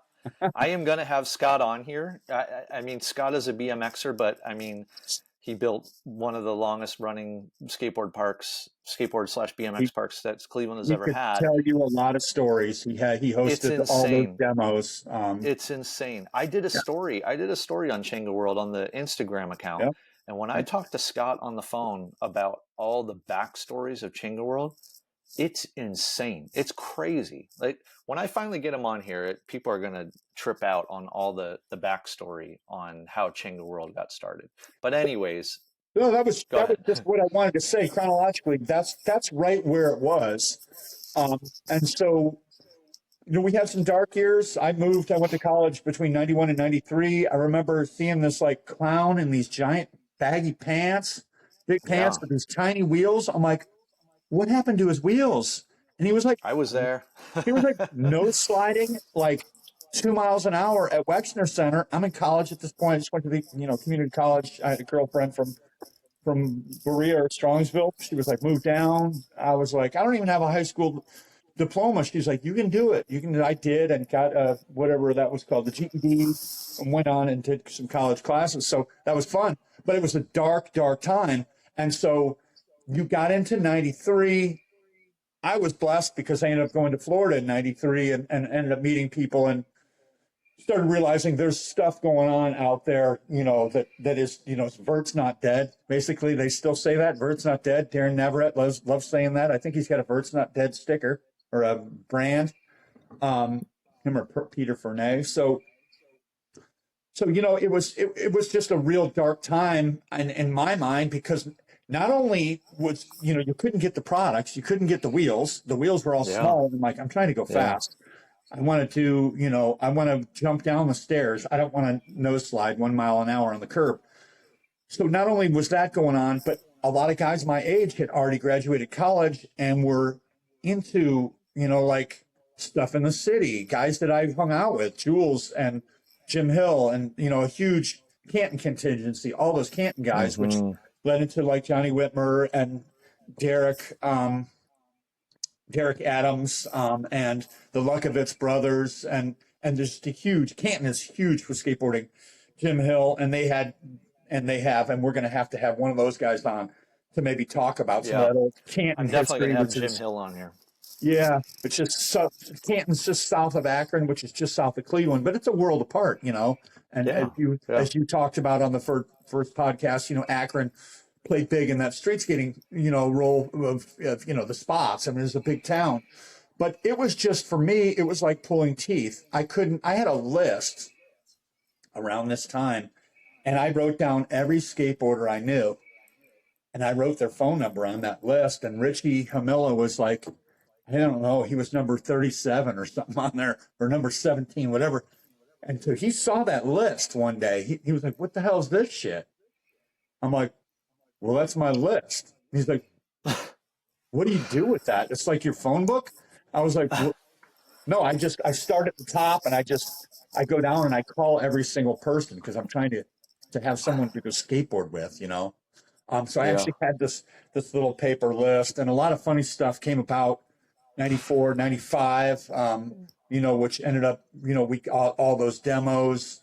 Doug Rout and I, who was a Canton guy, ended up having a house around that time, 95, maybe even bleeding into 96, when Santa Cruz did a Chango World demo, and they had Tim Broch, rest in peace, and Ron Whaley. And I talked to Israel Forbes about this at the Rip Ride Rally out in Oregon a few years back, and Israel was there. I mean, the whole Santa Cruz team, came to Chango World and then came to my house for my party. Of course, it was low key. There was probably 20 people, but they were happy because here was Cleveland skateboarders. So that was really a big deal that we had Chango, because, it brought in that national attention. It gave us Yeah. somewhere indoors. I mean, that's what we've been talking about from the beginning of this. Yeah.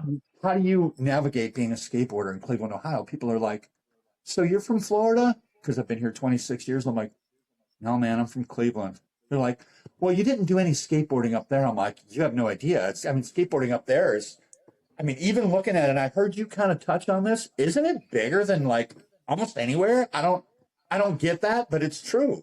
Skateboarding is huge Yeah. up there, and still Yeah. is. Yeah. It is. It is. Well, I think, yeah, Chango World, man, what an important thing to have. I think you nailed it. It was like when they came in the mid 90s, and to give a lot of credit to, was it Nate Wessel? He was one of the main builders there. Yeah, He is the guy now he's the guy that is, I see him on TV. He builds for like the motocross guys at Travis Pastrana or something. I don't know that world, that's but amazing. Nate does. It yeah, was Nate. yeah, What did he's he like the look like? guy. Like I turn on the TV and there's Nate. Like he's building ramps for this pro. I think it's Travis Pastrana.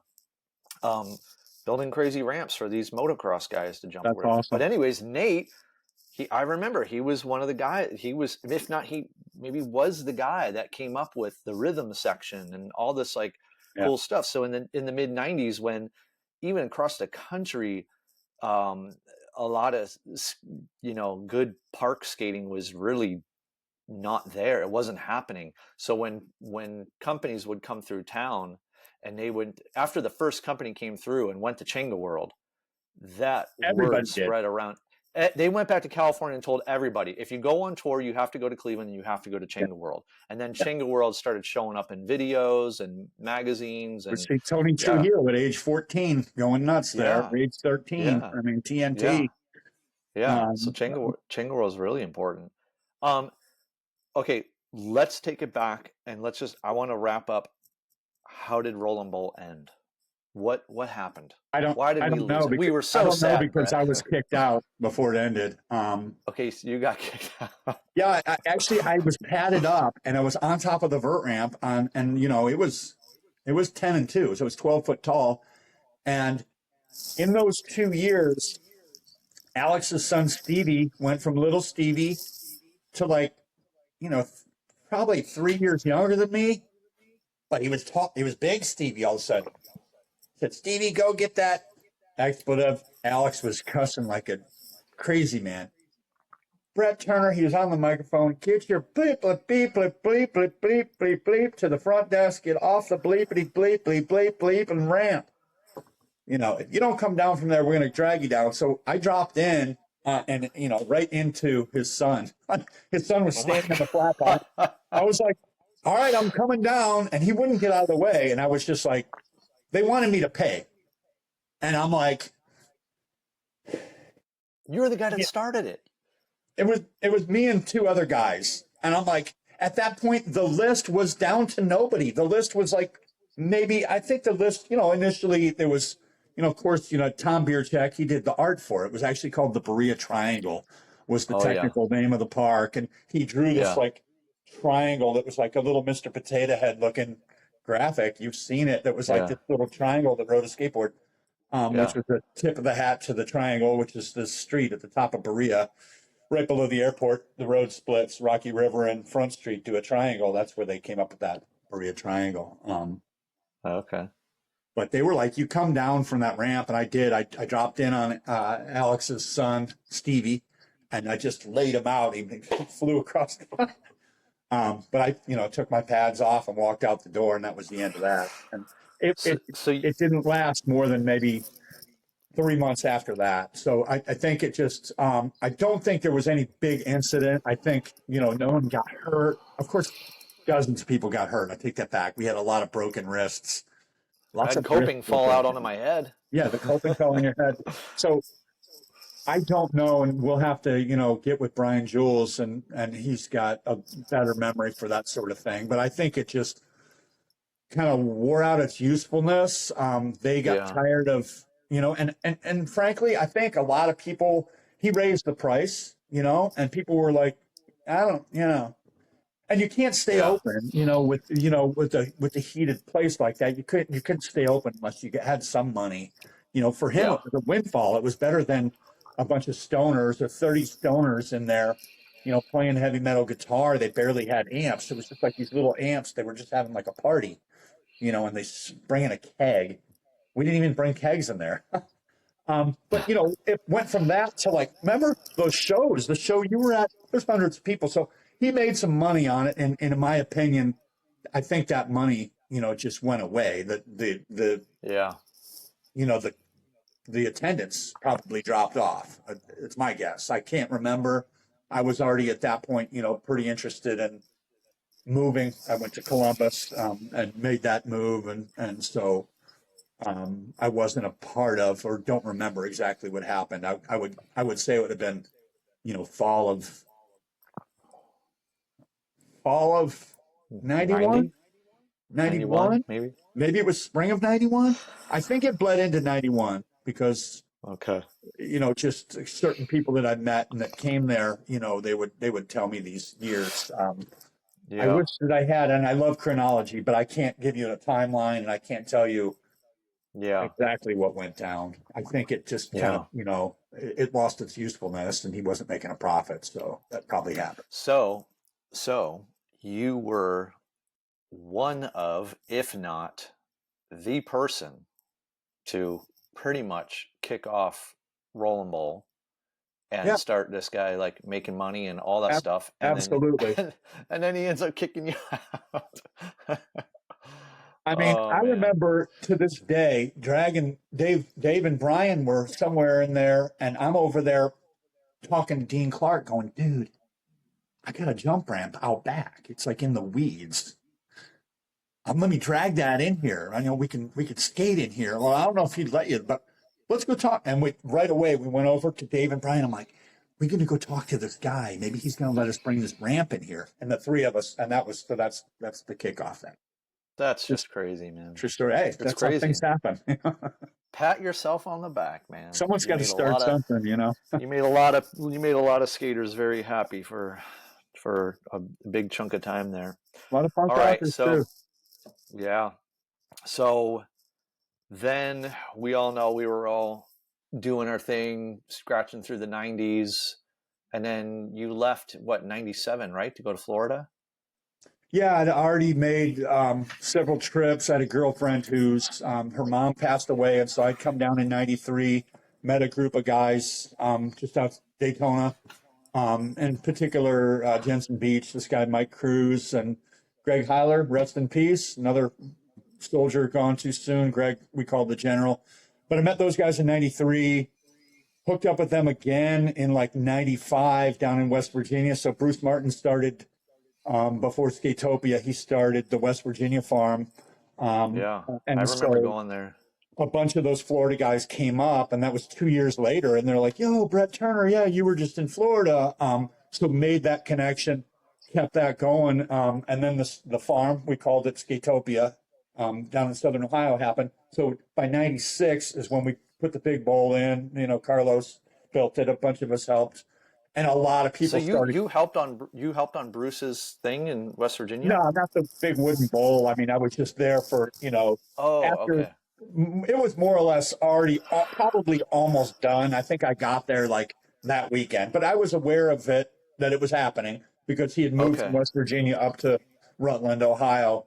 And Yeah. so when that first party started, it was immediately there was, Nate Miller and Mike Cruz, and Greg Heiler and probably Greg's wife, girlfriend at the time, wife Candy, and Lance Spiker, who was a St. Augustine guy. So there was an immediate core group who ended up later in Daytona Beach that I recently had contact with. And so for me, it was like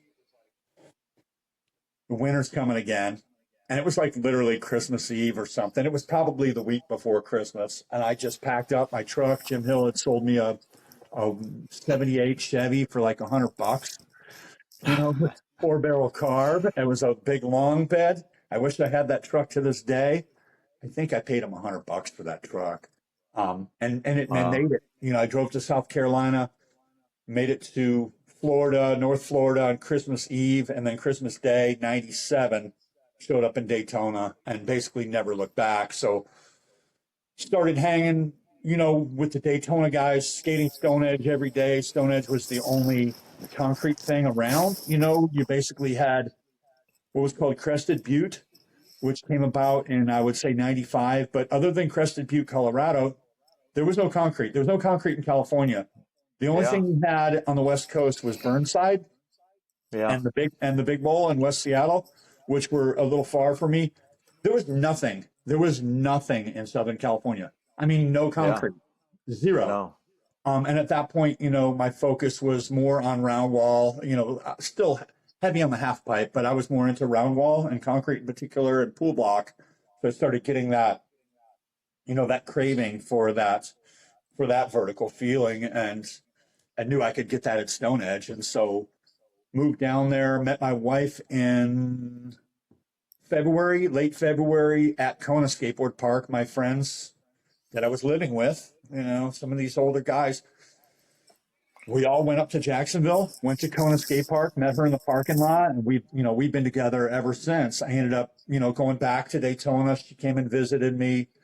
I think in May of '98, I went back to Cleveland, and it ended up building Jason Tatro's ramp, which was another big vert ramp that we had just south of the airport, right there at Cedar Point Road, Hmm. right south of Hopkins Airport, just between like North Olmsted and Brook Park, like I right there. feel like So I've been to that. I feel like I've yeah, been to that ramp, but I moved to California in '98, so I don't. it was I nine and a feel half like with a foot and a half, and that was the summer of '98 that we built that ramp. huh. Okay. And so, and then from there, my then girlfriend, she came up and visited. And in fact, she was at Petro's ramp and we had it done. Um, and then I ended up, 3 months later or something, or whatever it was, October of '98, moved full time. And I've been in the same house. There's my surfboard. There's Wow. my, there's my Dang. garage.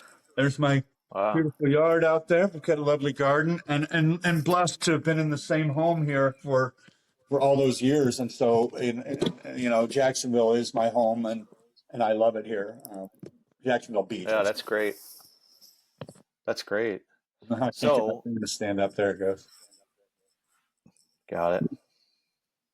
Are we chopped off? Did it chop me off? A little bit. I had it set up there, and I'm making it hard on myself. Sorry, Christian. Oh, it's all good. It's all good.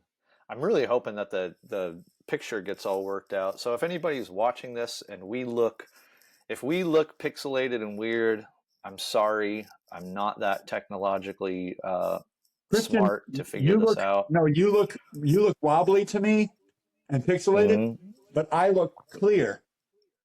Okay, so I look clear to me, but you look all crazy to I think me. So it's gonna come out in the wash. I think we're doing all right.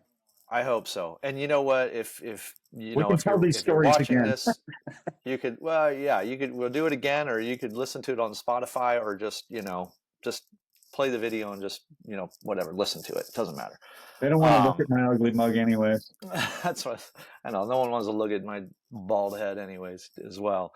Um, so all these years, man, and by the way, too, I just want to say for anybody that out there that's listening to this that isn't familiar with your skating, I've been around.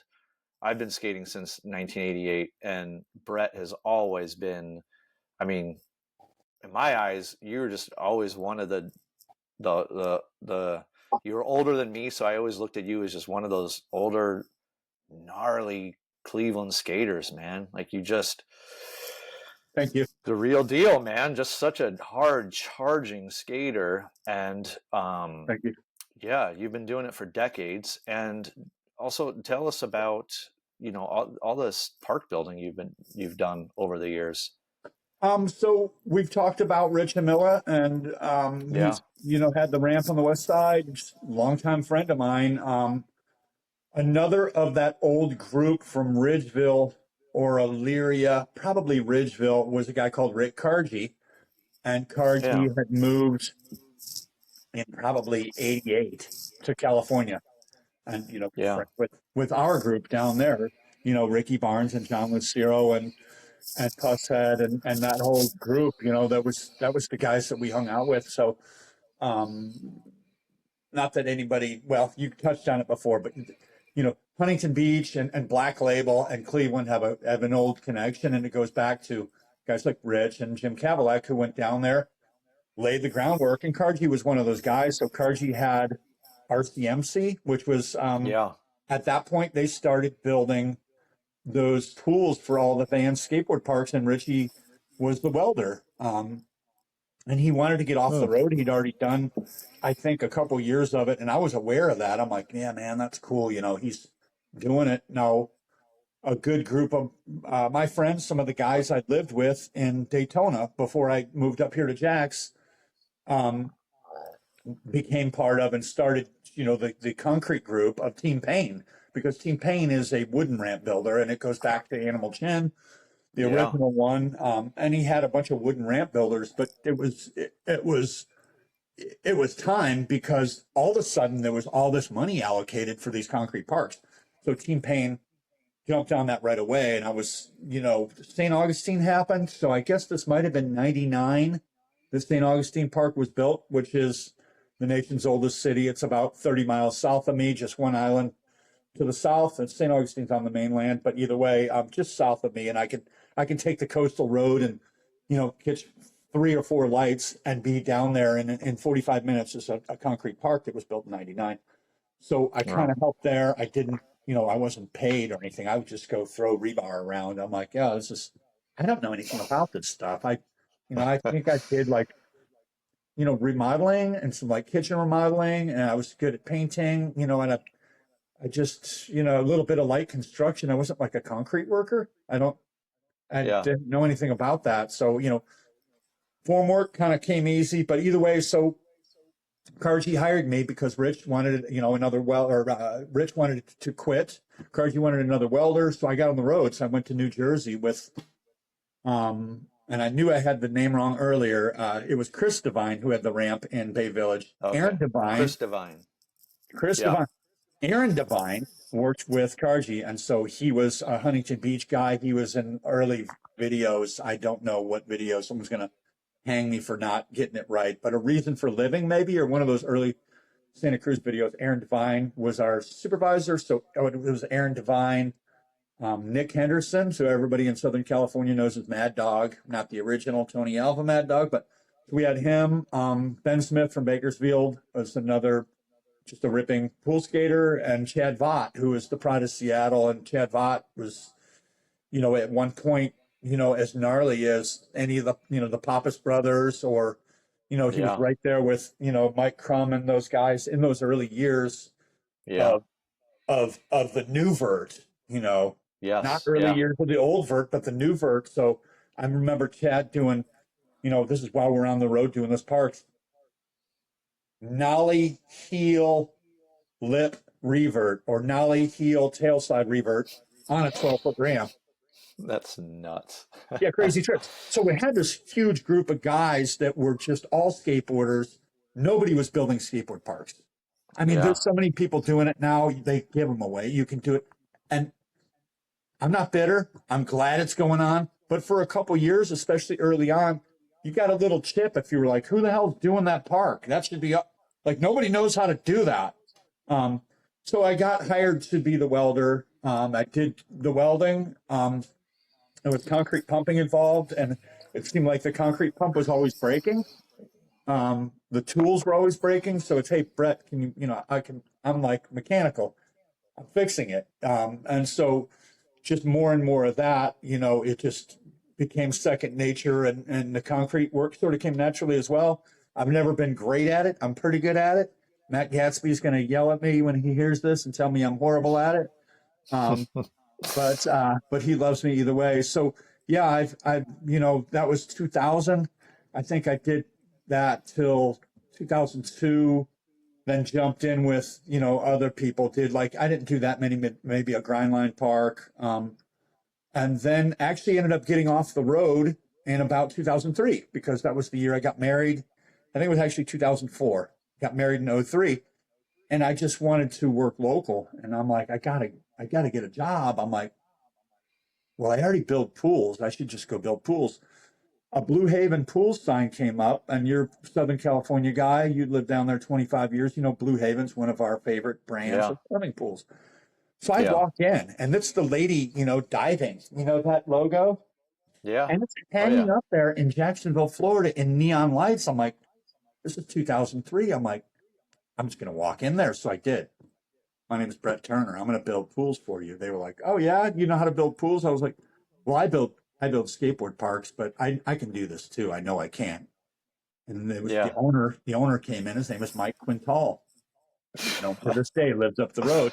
Mike says, oh, I'm a surfer. Yeah, my kid's 12 or 11, and he rips on a skateboard. And my 15-year-old, one day he's going to be the world champion surfer. And fast forward to, I think it was COVID year, 2021, Justin Quintal won the world championship longboarding. So I got lucky. I got in with Quintal. He got this guy, Tony, who was building pools for him, who was the actual pool builder. And we did, I think we ended up doing 700 or 800 pools together, and moved on from that in 06. And so I was able to get into that pool world, which led to, I built what we call a swimmer skater. I built a few. I built one for Sammy Snellenberger up in Kent, Ohio, and real proud of how that turned out. So I mean, being a welder basically and welding that coping got me into concrete and swimming pools, and it is, ended up being a good kind of a career for me, which is nice because I've traveled a lot, and you do your best skateboarding when you're on the road with your friends. You've got this group of friends that are building these new things, and you're like, so that early 2000s, I mean, I was already 30 something, I was still progressing even at age, I would say up to age 40, progressing because just constantly doing it, so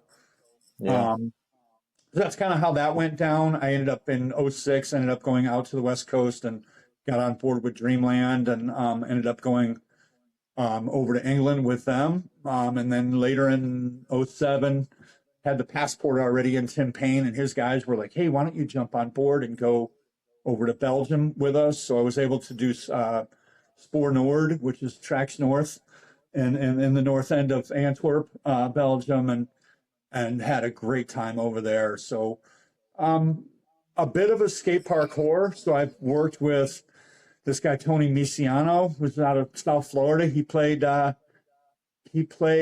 Sinbad in the float. And when you're a little kid at Disney, he was the guy up there that was Sinbad. Tony Misiano, who's a good skateboarder himself. Hi, Tony. I worked for him for a few parks. I worked for this guy, Matt Gatsby, on and off for years. In fact, I just did 2 months out in Mount Hood with Gatsby. And he's now with I guess it's called Pivot Custom, which was American Ramp Company. So yeah, I've whored myself out because I've made it so I can go where I want to go with my friends and go build something. Yeah. They're like, yeah, you can come over here and do this now. And I'm like, yeah, it's fine. I'll do that now. So yeah, I've had a lot of fun. My favorite thing is I'm not a skate park rider, which is funny because I mean, I like them. I'll go to a park and have fun, but I'm like a backyard ramp or a backyard pool skater, you know. So my favorite thing, honestly, is building the street course. So I sent you pictures a few months ago of the street course that we were doing on Mount Hood. And that's just sort of fun because it's just different. It's diverse. You're building these kickers, A-frames. It's not the giant 12-foot wall that's going to fall down on you, and it's so hard to do. You're just making these little ledges and stairs. So I always kind of dug that the most, you know, because it's just satisfying, you know. Hey, I've got an idea for you. You just reminded me of. Maybe you can find the place to do this, or I don't know. So I'm sure no one will ever want to do this idea, but I have this idea. Go ahead, let's hear it. We can build it. I want to build an unskatable skate park. So just follow me here. Okay, so I'm really into watching these young skateboarders they're usually from like Japan, or they're from New York City, or they're from somewhere in Europe, Brazil. Right? And they're just skating these really really weird things you find on the street, but a lot of times they're just so not even skatable, or maybe they even do skate proof them, right? Like there's this spot in Japan, I was watching the skater skate. It was this beautiful like granite marble bank, but they put these metal bars that are like, you know, a couple inches wide, and they just put these bars like strips going down the bank from top to bottom, and they spaced them out like every few feet, right? So you can't go up the bank and carve it. Well, now the skaters have figured out they just ride up in between the bars, do a 360 flip over sideways, and then like fakey nose grind down the bar. You know what I mean?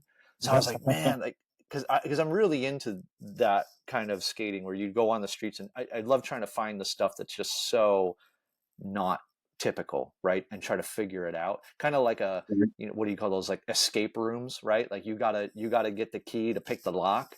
Yeah. I want to build a skate park like that. So, you know, your average skater might walk up to it and be like, oh my God, like whose dumb idea was this? Like, this is awful. You can't that park's going to have to go in Cleveland. They'll probably make a lot of people mad at me. Yeah, no, it's going to go in Cleveland, and you're going to have to spearhead it. We're going to put your name on the plaque. Actually, I'll take the blame. Yeah.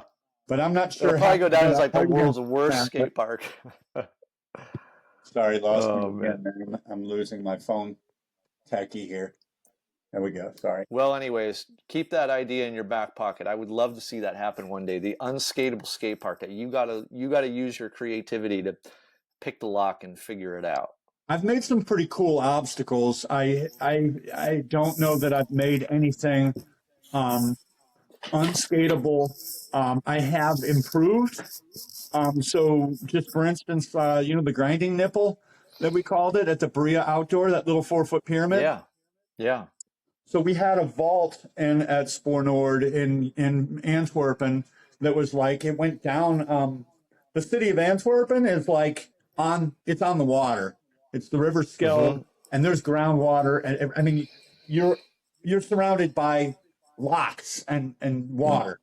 So you Yeah. can't get away from it. And it's underneath everything. So they had this, it was like a manhole cover and it went down. We looked in there and I mean, it went down 20 or 30 feet. There's water down there. Like, you have to have this access hole.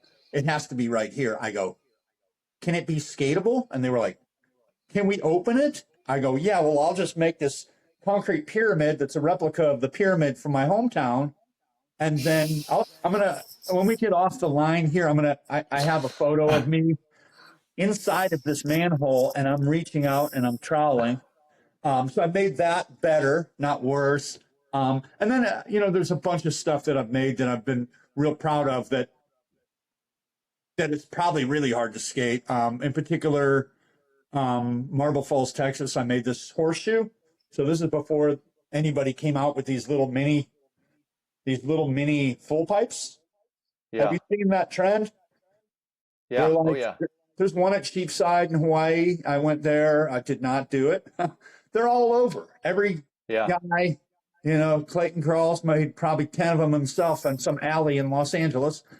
But I made this ribbon, and it was just a track and you had to go up. It was a center spread and thrasher with Aaron Hamoki, just going through it backside. But a lot of people were mad. When that park was built, they were like, what are you doing, dude? This is our hometown. I'm like, yeah. I gave you the line. You just got to take it. And there were brave men like, I'm trying to think of who the locals in Austin, Texas are. Nick Perenni. Hi, Nick. He could do it frontside and backside the first day without thinking about it. I never took a run because I had a bad shoulder and I was scared of it. But I built some stuff that wasn't,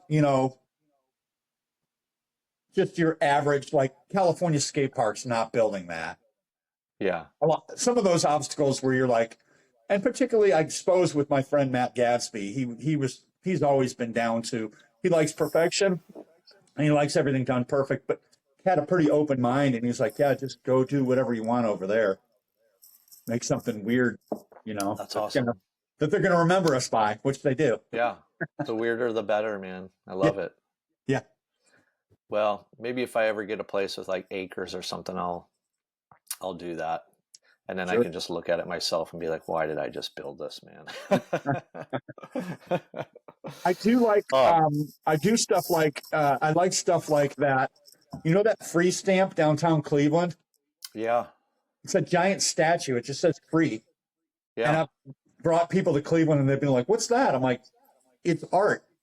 So I like seeing when people can take, like you're talking about some of these kids and obscure places we don't necessarily know about, Japan or Singapore or Barcelona's got a lot of good spots, but Rio's got all these crusty spots and you're like, it's neat to see when you make something. So you could actually do something that's skatable, but maybe initially it looks like it's not. You've seen what Team Pain did with some of those elevated quarter pipes. So the quarter pipe starts like you have to ollie up. So you're street skater, vert skater, street skater, street skater on the way in, vert skater at the top. Yeah. And I'm backing stuff like that. I like that because it's thinking out of the box. I know it sounds cliche, but some of those early parks are just all 90-degree corners. And you're like, not everybody wants like another 8-foot bowl. Let's make a weird piece of art that the street skaters are going to ride. Yeah. Yeah, for sure. Yeah, I'm all about that. Well, maybe one day. Well, so from here, I guess we should probably start. What are we on? We're on like 2 hours right now. Oh my gosh. Yeah.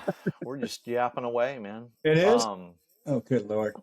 Yeah, almost 2 hours. Well, just over 2 hours. Yeah, well, I just think this is great. Is there any other things you want to touch upon? I mean, I think we covered a pretty good span here. Yeah, my history. I mean, other than thanking my wife for having been at Kona Skateboard Park that day, I mean, moving to Florida was the best thing that could have happened to me, meeting her and just, we've got a great marriage, never had children, never blessed like that. But 26 years later, we're still together. it's 21 years married, almost 22 years.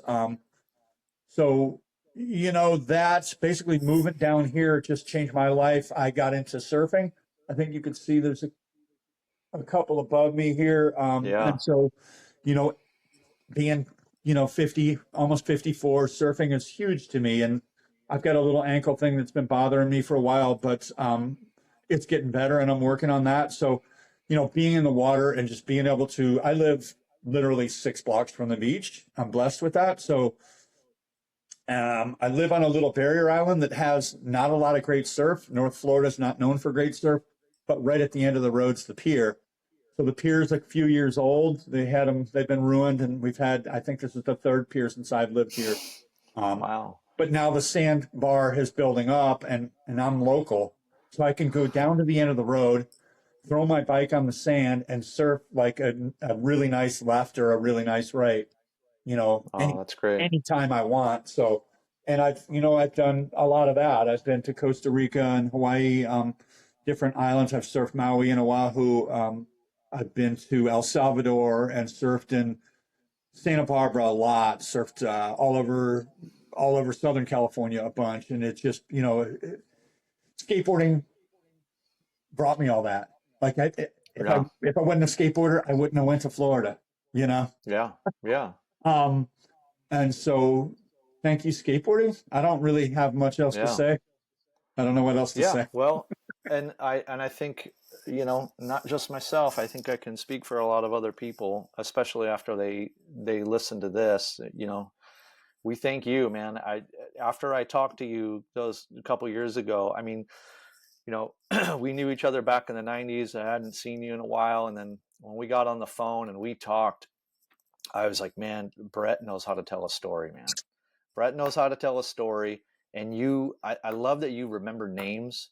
And that's one big thing that I'm trying to do with this Cleveland skateboarding thing is I just want to get the names out, man. Like we probably don't have a lot of photos and video of everybody, but there's so many people that not only did they rip, like you ripped, you were one of the best, Thank you. but all these people that not only did they rip, but they did things. I mean, you brought us the Berea Roll and Bowl.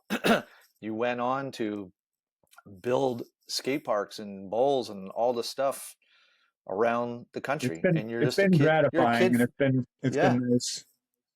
Yeah, you're a kid from Berea. And so not only, like I said, I knew that I wanted you to be one of the first people to have on this because Thank you. I think you were a great person to get, to drop these names, to get people that light shined on them.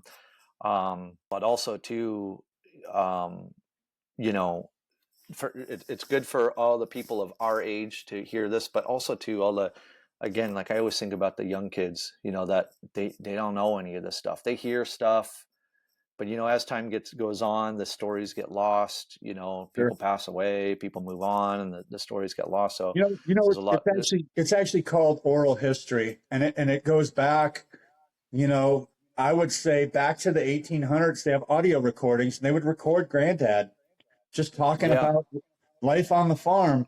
So when was the first time you saw a Comanche Indian? What color was her hair, or what color ribbon did, or what kind of feather was she wearing? And so PBS does a lot of that. And so I enjoy, and I think we listen to a few of the same, but I do enjoy a podcast as well because it's literally oral history. And so what we lose a lot, not that you would have noticed, but I haven't been posting a lot. I do, like some people do, like some story stuff, but I was on the West Coast for months. So I don't think I posted at all. And it's not because I initially liked it. It just, social media just pulls so much out of you. And it's, it's like, here, look at me. It's funny because I'll post like a picture of my buddy doing the gnarliest skateboard trick or a video or something, like just for instance, and I'll have like half the views. Where if I go like, here's a picture of me or a video of me, then it goes like, I get all these likes, and it kind of mess up your brain, and it just feeds you in this egotistical kind of way. So I do still go on people's, and I'll scroll, and I like it, make that heart go red. because I think it's neat. And I love communicating with people, and some people that are in New Zealand that I can't, and I can video call them on this app. I think it's great. But I've been burned on social. And so, Yeah. and it's gotten to the point now where I just pull it up and it's just reels of cats that are telling cats that are acting like husband and wife and telling each other like bubblegum wrapper jokes. I'm like, what has Yeah. become of me? Yeah. This is literally, I'm scrolling and I don't even have like, early on it was like, oh, there's, my homie Jesse Leggins, Clutch Wizard on Soch. Hi, Jesse. Yeah. Love the Hi, guy. And Jesse.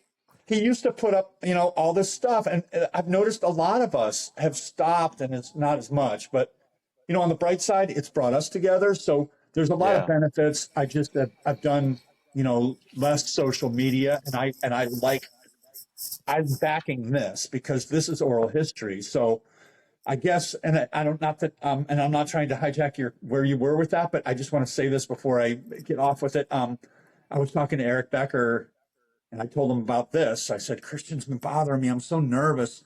He's like, dude, talk to him like you're talking to me right now. Just tell some stories. And we Yeah. had the idea, and we would like to do, because you like stories. I've got hundreds of them. We haven't even scratched the surface. One of these days, I want to do either a guestie where I can just, maybe me and Becker, or if I can get up to Cleveland and we can just have literally sit at a table and have a little round robin and throw some of these stories Oh. back and forth. I think it would be Oh yeah. I don't know who's going to want to listen to your podcast here. I hope you have some people interested. It sounds like you do. So, if we could do that, maybe format one time where we could actually be in room with multiple people. I I would think it love would, that. yeah, it'd be rad. It'd be like, I am 100% down to do yeah, that. kind of trigger those stories a little more, Yeah. and keep that And you oral and history it, going. yeah, man. And I know I've said this before that, when I decided to do Cleveland skateboarding, I knew, I'm like, okay, this isn't going to be a global thing. Like, I know there's not going to be people all around the world really wanting to know about the history of skateboarding in Cleveland. That's not the point. My point is I just want to get this stuff documented as much as possible. And you know what? Maybe when we're all dead and gone, hopefully all these videos and this documentation can live on. Maybe when I'm gone, my daughters can like archive it and keep it running. And maybe there's going to be a skateboarder that's not even born yet, and he's going to come along, and he's going to have this, or she is going to have the skills to do something better with it. And at least we can make a blueprint right now. You know what I mean? So whether Sure. it's one person listening to this or a million, that's irrelevant to me. I just want to get it down. But I know there is an audience. I mean, people I know are excited about it. And going This back is to the you. new oral history. This is how it's done. It's Yeah. okay that we've documented the video. We've got the words. We can have the Yeah. raw footage. We can splice it. We can do whatever we want. Totally. And that's the other thing too, is I've said this as well before, is like growing up in Cleveland, there wasn't, I've been in California for 25 years. So it's like I've been submerged in that culture of, Glenn Friedman was hanging out with, you know what I mean? They always had filmers and photographers documenting all this stuff. Lords We of never did.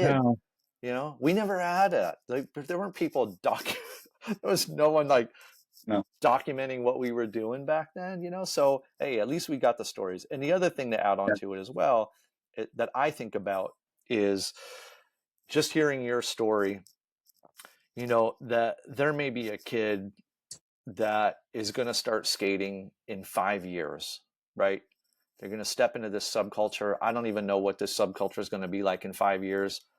And you just never know that this kid might find this show and listen to it and be like, this kid might be from Berea or Cleveland, Berea, right? And be like, oh my God, I just started skating like last month. I'm a skater from Berea. And here's this guy that did this all these years ago and went on to live this whole life of making friendships and traveling and building stuff. It took you around the world, man. It took you to Florida to have the beautiful life you have now. I think that kind of stuff, I love that kind of stuff. I think it's inspiring. I think it's great. And you know, I don't know, any way that I can try to get those stories out is You're that's a that's what I want skateboard to do. nerd. It's cool to be I a am. nerd. Yeah. Well, all right. Well, I guess let's wrap this up. I think this was great. Again, It was if awesome. It was really fun talking about this stuff, and yeah, I enjoy it. I do have and I kind of touched on it earlier. I have a little splintered memory. we all Sometimes do. people are like, "You don't remember me," and I'm like, "Really, I don't." And it's not, because I was too busy to know your name or too cool. Yeah. I just was always full speed. All I could ever Yeah. wanted to do was skate. And if you Yeah. fell off, I don't know who you are. I'm just saying you in general. Anyone fell off, it wasn't like I left you behind. I was just going skateboarding still. Yeah. And I mean, Yeah. interestingly, like I'm still totally passionate about it. This Yeah. ankle's been Yeah, you bothering me are. for a year now, and I can't wait to get a little ligament fixed and be back on board because I need to go do some grinds. Yeah. That's awesome. Yep. Yeah, man, you just hit the nail on the head, man. You have always been full speed. Always. Thank you, That's sir. how that's how back in the 90s, man. That's how I always knew you. Just like full speed, man. Just so Thank you. yeah, I get it. I get it. Well, all right, we're gonna wrap this up. I'll just throw out my disclaimer again. I don't know. Brett and I's what we're looking at right now on the screen is pixelated versions of each other. So I don't know how the video is going to turn out, but I'm going to put it out there anyways. And if the video bothers you, just listen to it. I mean, that's really what it's all here for. You don't need to stare at our faces anyways. But it's on Spotify. It'll be on the YouTube channel. Or we can Cleveland, re-record it. or we can re-record it. We shall see. ClevelandSkateboarding.com. Is there anything you want to put out there? Your Instagram? You're not even posting anyways, but you're on there. I'm What on is your there. Instagram? What is it? It's Burner, Something just like Brett Turner. at Burner, right? Burner. That's it. Yeah. So if you want to follow Brett, you can go there. And I guess Thank that's you. it. So I'm going to hit stop. And everybody, thanks for listening and watching. And hopefully I'll have another show coming up in maybe a couple weeks to a month. We shall see how it goes. Thank All you. right. Appreciate you Yeah, doing this. thanks. Thanks, Brett. I really appreciate it.